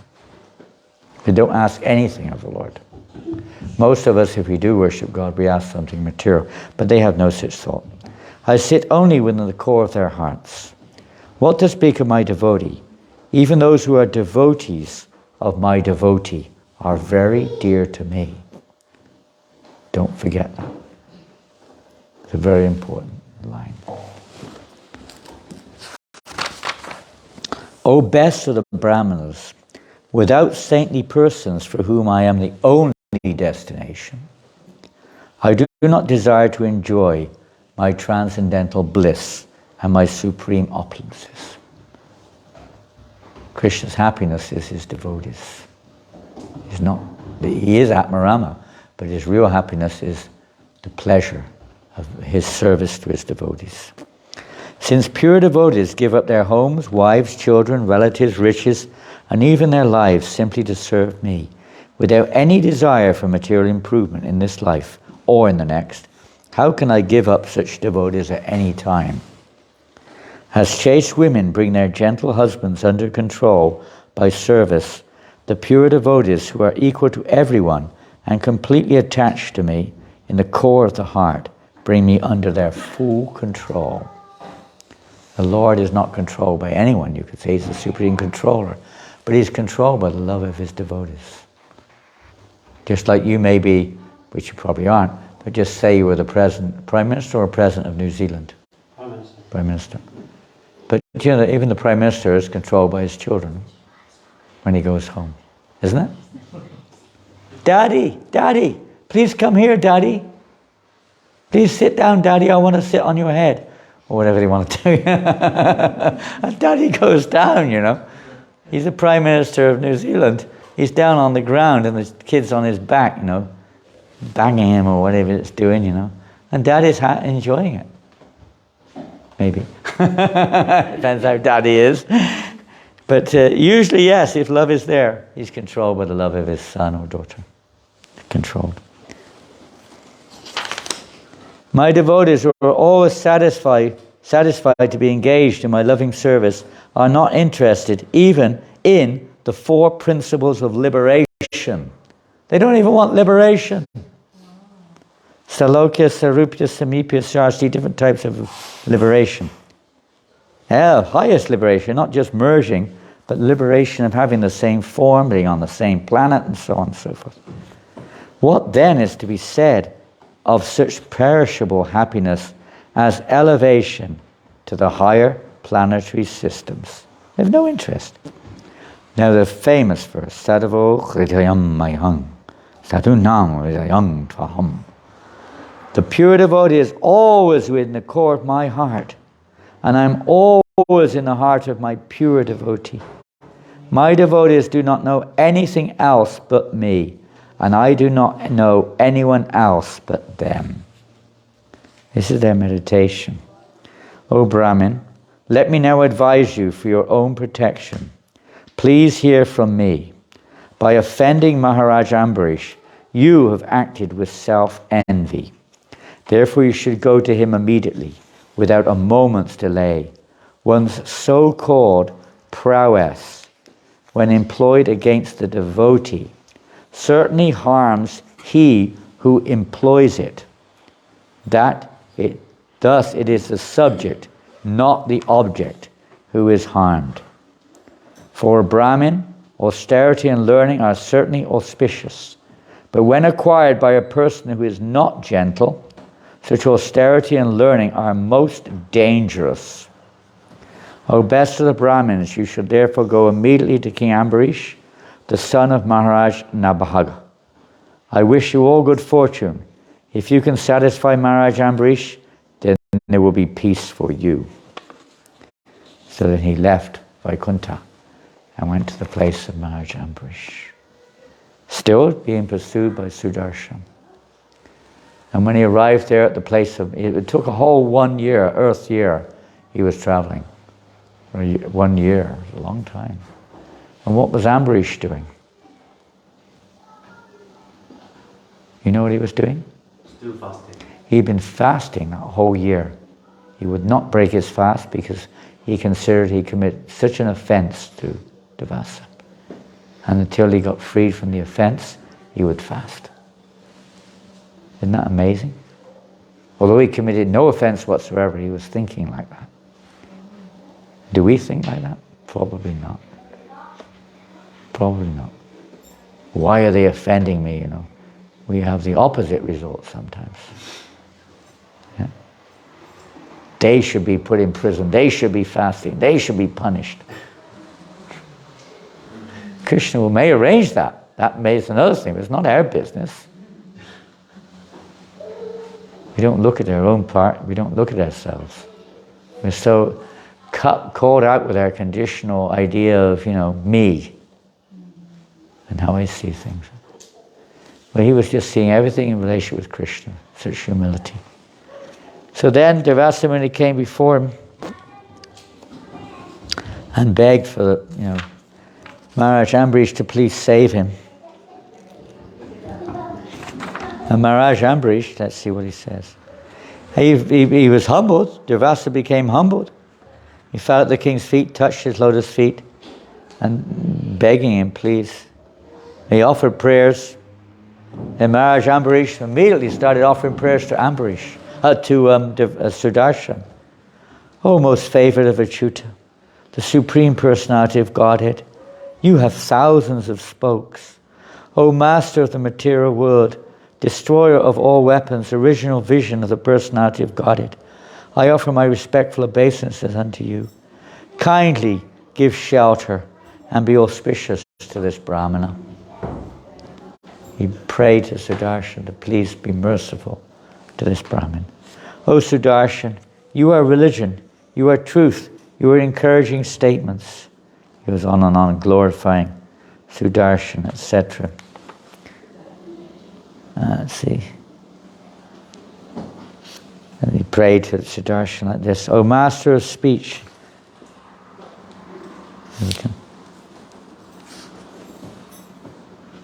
Kindly favor this poor Brahmana. This will certainly be a favor for all of us. If our family has given charity to the proper persons, if we have performed ritualistic ceremonies and sacrifices, if we have properly carried out our occupational duties, and if we have been guided by learned Brahmins, I wish in exchange that this Brahmin be freed from the burning caused by the Sudarshan chakra. Said, take everything, if anything good that we've ever done, whatever good reactions, please take them all, but release this Brahmin, please. He's willing to sacrifice his own position for the sake of the one who had offended him. It's rare, huh? Very rare.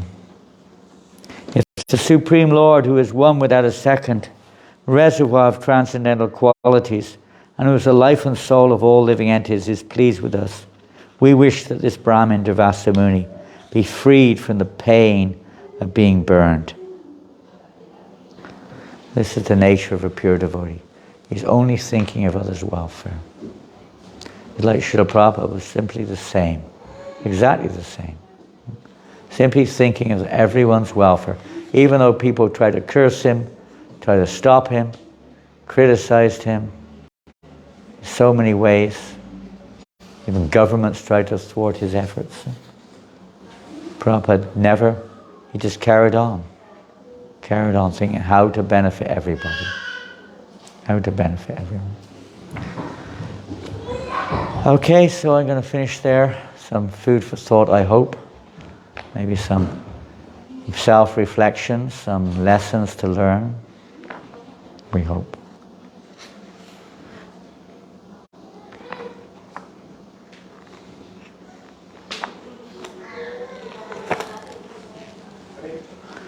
Devasta Muni then became a great fan of Ambarish Maharaj.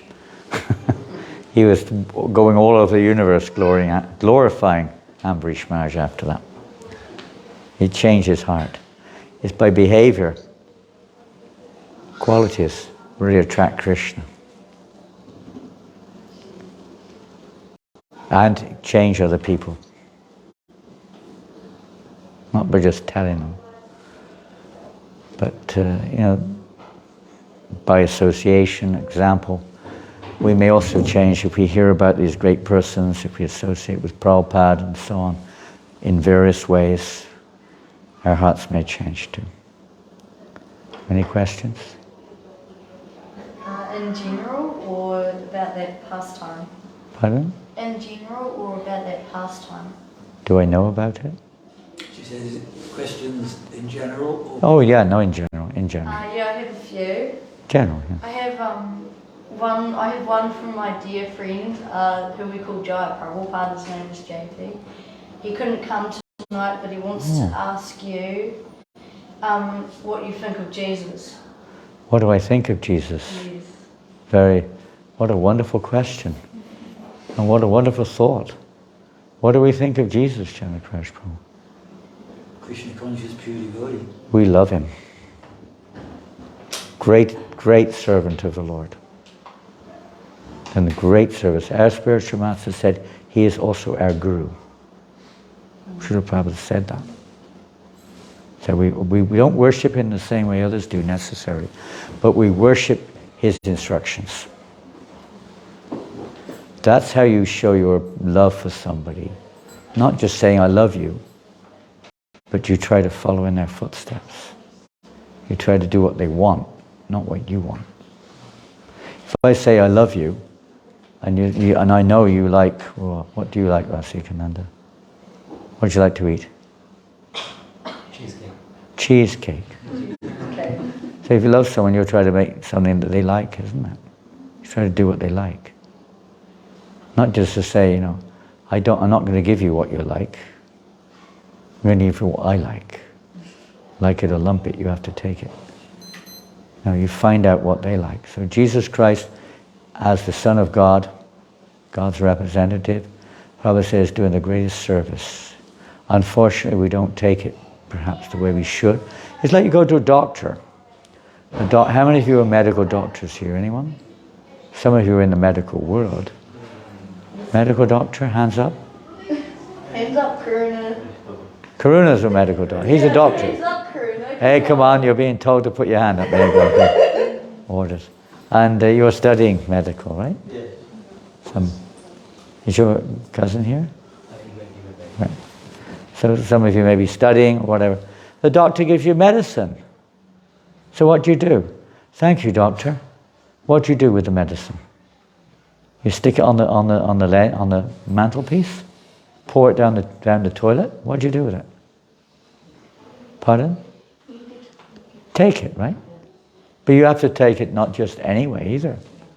You follow the prescription. So the Lord's representatives gives us medicine, they give us prescription. If you don't take it, whose fault is it?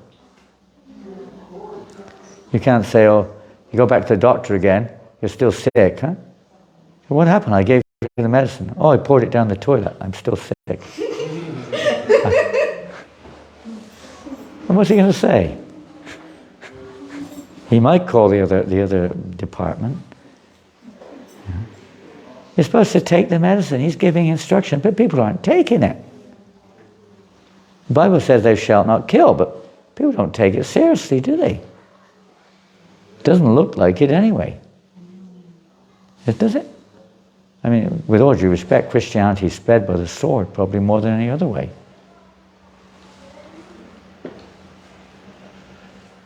What to speak of the slaughters that are going on the planet.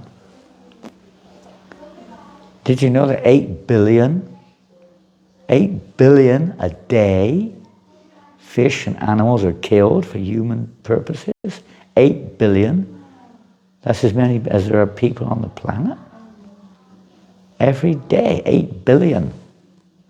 That's what they say. It's not my figures. That's their figures.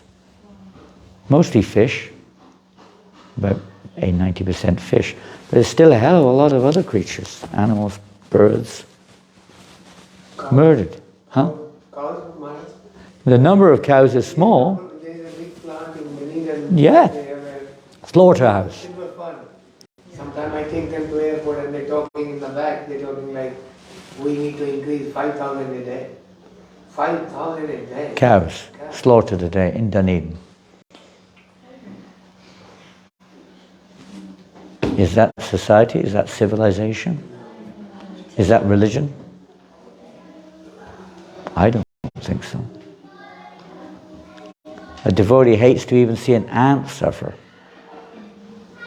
They do. We have no choice. We don't know sometimes, but we don't like to see ants suffer. What to speak of, conscious creatures like cows and other animals. Fish are perhaps less conscious, but still they're Krishna's parts and parcels. They have their life to live, They have nature's way, they eat each other and this and that, but that's nature's arrangement. In human life, we interfere in nature's way. So what do we expect as a result? We call ourselves what we like, but if you're not following, if you say, I'm Australian or something, and you do everything anti-Australian against the government every step, you're not really a very good citizen, are you? You have to, show by your behavior. Jesus is showing by his behavior, but we're not following. He's giving us the medicine, we're not taking it. We're trying to justify it that Jesus will suffer instead of me.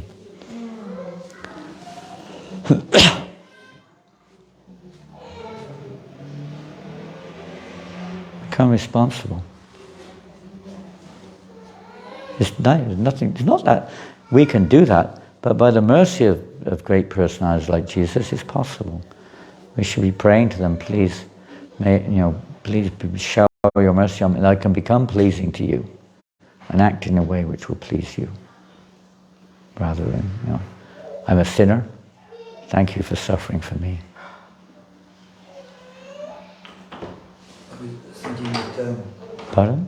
I was thinking that when devotee asked Srila Prabhupada about Francis of Assisi, that he would say, sister, moon, brother sun, brother tree, and Prabhupada said that is real Krishna consciousness. Yeah, he said he was spirit, self-realized, Brahman realized.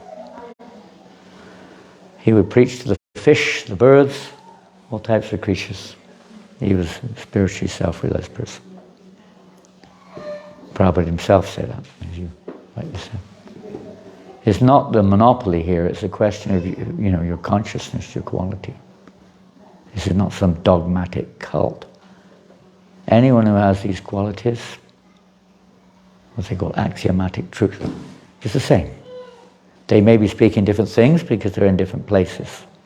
The people are at different levels. Now you may be a teacher. Any teachers here?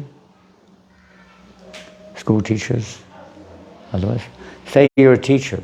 Say you're quite a well-experienced teacher. You may be able to teach all different levels, but when you're teaching 5-year-olds, you're going to teach according to their capacity.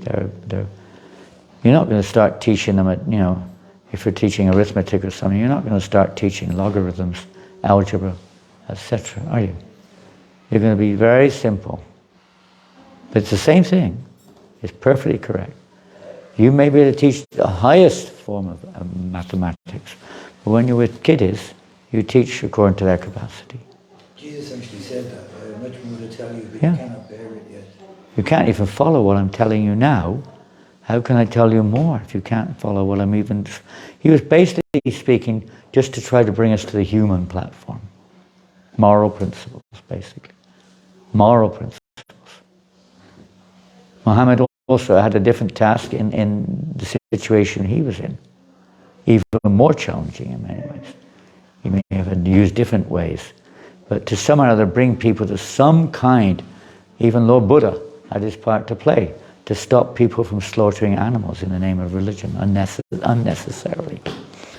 Every one of these forms or representative of God has a different role to play, but people don't follow it. They misinterpret, they misfollow. That's the problem. Yeah. Otherwise, they're giving it something, time, place, and circumstance to help us to advance.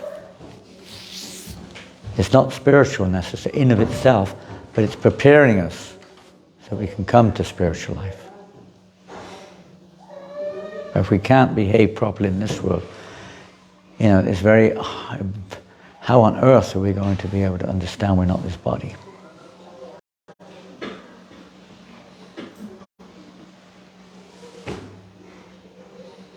Difficult. Difficult. Yeah, I'm glad you repeated it. What is difficult? I said it. You're not... Okay, relax. We're all friends, so we can play around. But yeah, when a person's so much addicted on the material platform and engaged in so many sinful acts, how on earth can they understand that they're not the body? Very difficult. They may theoretically accept, but to live according to that is very, very difficult. Therefore, society is arranged to protect people from, but modern society is arranged to indulge people, to protect people from unnecessary, sinful activities, unnecessary association. Now, kids, I don't know, kids here, I don't know how your kids are, but I know from what I've been told, that's all, I don't know myself, I understand what I've been told, that children are now watching pornography on their mobile phones regularly. High percentage in the Western world, and it's more than 50%. Before the age of 10, I think it is, they're already watching pornography. They're already being taught how to have safe sex, which means have an abortion. It's a law. Everyone in German schools before they're 12 years old are taught how to have sex without, having a baby. You have to go. It's a law. I have disciples' children in schools in Germany. They said that it's a law. They're going to the Steiner school. Sorry, These things. what did you say about Steiner? Huh? What did you say about Steiner? These kids are going to the Steiner school. And still, even in That's what they said. It's governmental law. They have to educate them in basically illicit sex. How to have illicit sex. Contraceptions, abortions. There's almost as many abortions as there are live births, by the way, on the planet. Almost as many. And it's being accepted in Catholic countries as okay now. Absolute atheism. Not even atheism is demonic. And many of us may have been exposed to it, but because of ignorance, we do not know. There's no education, practically. It's against the tide. Not easy. So what do we expect in such a so-called society? We're lucky it's the way it is. I remember when the Twin Towers came down, of course, you could say it's, terrible, there's many people dying, but in terms of the principle of it, some people say, why is this happening? Why is it happening to us? It's like, my God, this is like nothing. In one sense, all the karmas and everything, all the lies, all the slaughter, all the abortions, all the corruptions that are going on in society is a miracle. Anything's standing up.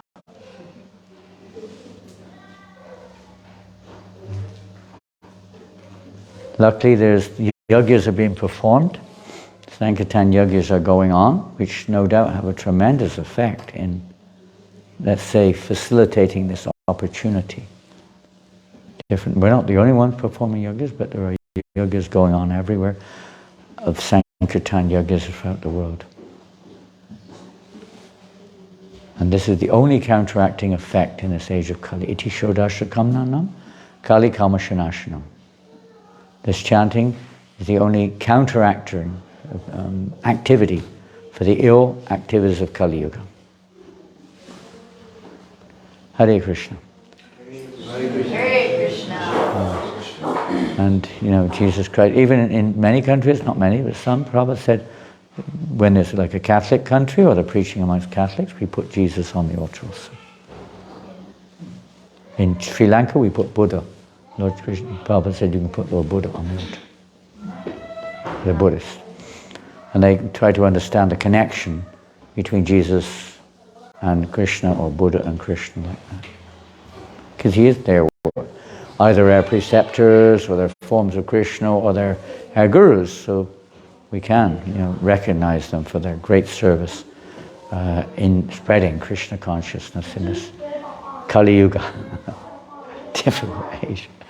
I noticed that I used to get challenged as a devotee by Christians that I wasn't following Jesus. So I gradually started to realize that I was. I was following Jesus more by becoming a Hare Krishna Absolutely. than I was before. Oh, absolutely. My appreciation of Jesus since practicing or trying to practice Krishna consciousness is unlimited. Before it was questionable, doubtful. It's unlimited. We have no question of that. No words whatsoever in terms of, Jesus. But to us, loving him means we try to do what he wants us to do and not what we want to do, Okay, well, it's 9 o'clock. It's gone. You probably have to work tomorrow. It's a work day in Dunedin. Did he work in Dunedin? No one's a doctor. No one's a teacher. No. What do you do here? We listen to Maharajas. Huh? Is anyone working here? Yes, Prabhuji, everyone working but not saying anything. Huh? What do you do? My job is I'm transporter, take you to airport. You're the taxi man. Yes. He's a taxi driver, taking all those lazy people who don't work to the airport, huh? What else do we do? Anyone else working here in Dunedin?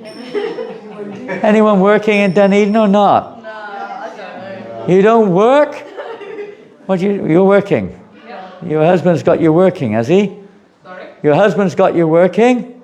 No, I got him working. You got him working. Okay, that's good news. Both of them are colleagues. Both of them are taxi drivers. You may have two husbands? No. Which one's your husband? This one here. Which One is one? more than enough. This one over here? You a taxi driver? Who's a taxi driver? There you are. Taxi driver? Yeah. Good. At least you're working for you. It's good to work. But if you can work according to your nature, that's even better. But it's so hard this day, isn't it? Not easy. You've got to get a job somewhere or another to get money, to get a visa and this and that, if you're not a citizen. I suppose some of you are in administration or IT or something like that, is it? No? Yes? And most of us are, what we're doing? You're doing something. All doing Krishna service. Yeah, okay, yeah, all doing Krishna service. Full time, 24/7. So prasadam will be served in a few minutes. We'll just chant for a few minutes.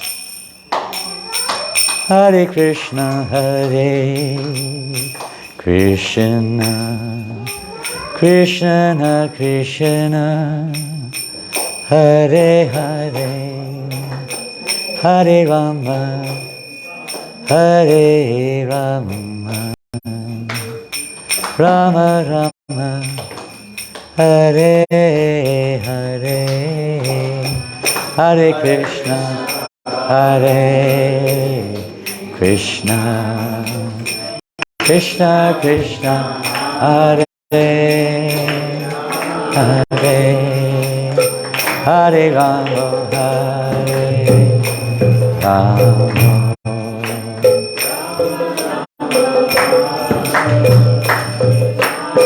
We have a class in the morning. What time is class in the morning? What time's the class? Like it to be. Well, 1 o'clock? I know what time now. It's fair.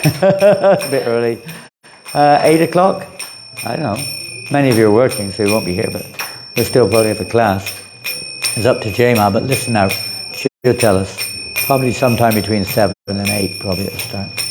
Hare Krishna, Hare Krishna, Krishna Krishna, Hare Hare, Hare Rama, Hare Rama, Rama Rama, Hare Hare, Hare Krishna, Hare Krishna, Krishna Krishna, Hare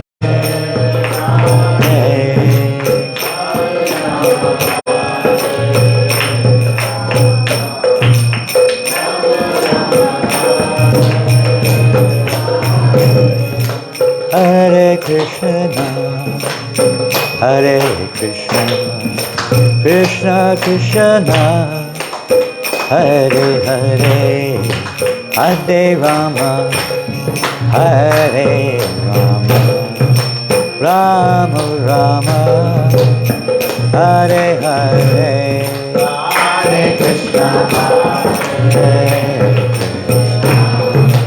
Krishna, Krishna Hare Rama.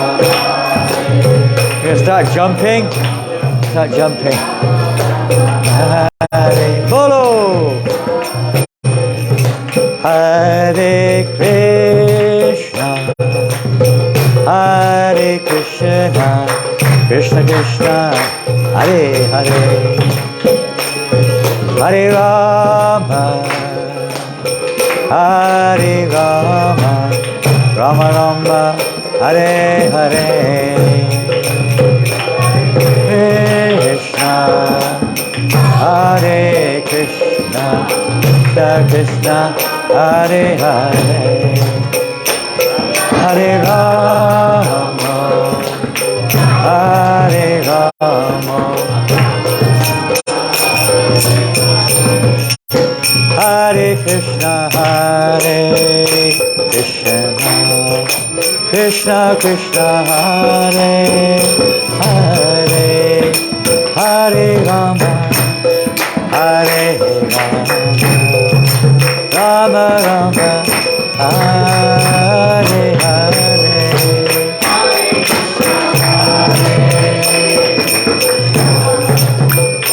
Krishna, Hare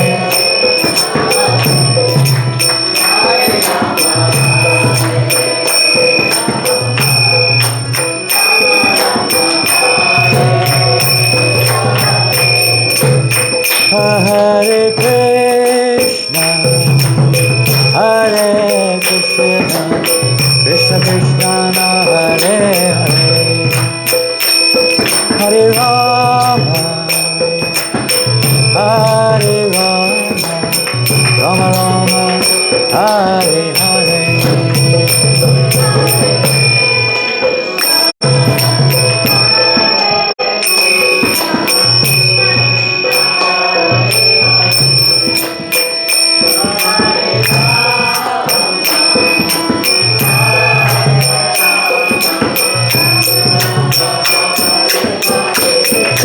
Hare Krishna, Hare Krishna, Krishna Krishna, Hare Hare, Hare Rama, Hare Rama, Rama Rama, Hare Hare, Hare Krishna,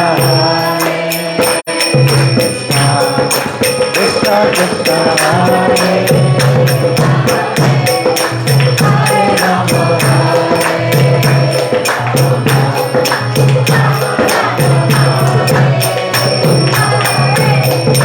Hare Krishna, Hare Krishna, Krishna Krishna, Hare Hare, Hare Rama, Hare Rama, Rama Rama, Hare Hare.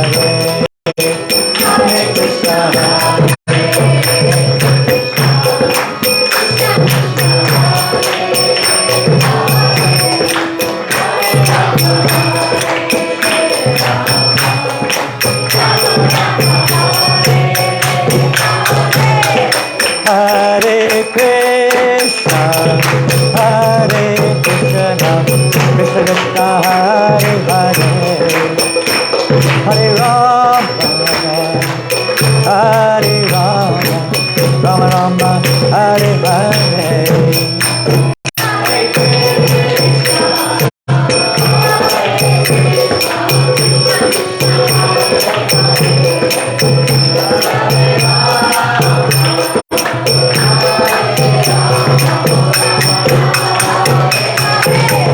Hare Krishna, Hare Krishna, Krishna, Hare Hare, Hare Rama, Hare Rama, Rama Rama, Hare Hare, Hare Krishna,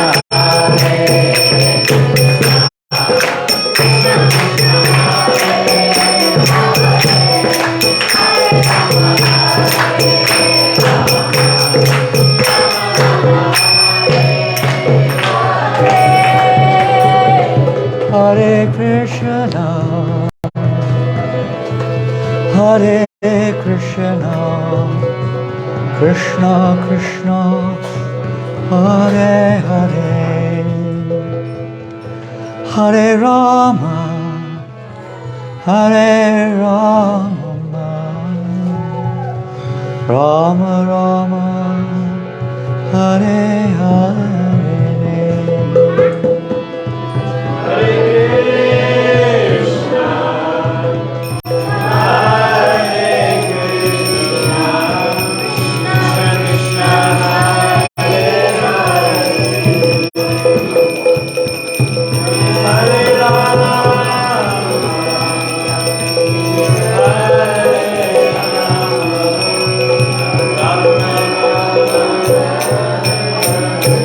Jaya Prabhupada, Prabhupada, Prabhupada, Prabhupada.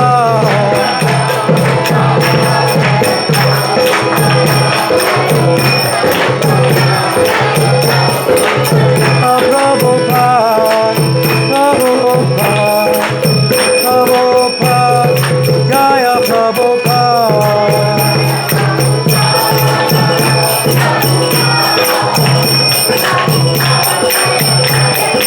Jaya Jaya Prabhupada, Prabhupada, Prabhupada, Jaya Jaya Prabhupada.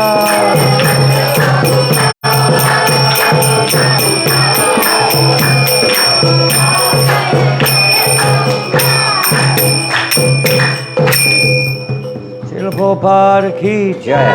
Gaur Premanandi. Hey, Haribo! Enthusiasm. On that note, where is the dated Prabhupada? Is he with us here? Okay, good. Thank you. Thank you all very much, and wish you all the best here in Dunedin. If we don't see you tomorrow, or even if we do see you tomorrow, we wish you all the best in your spiritual lives, and Hare Krishna. Hey, Krishna. Come to Vrindavan sometime, visit Krishna Balaram Temple, Srila Prabhupada's home in Vrindavan.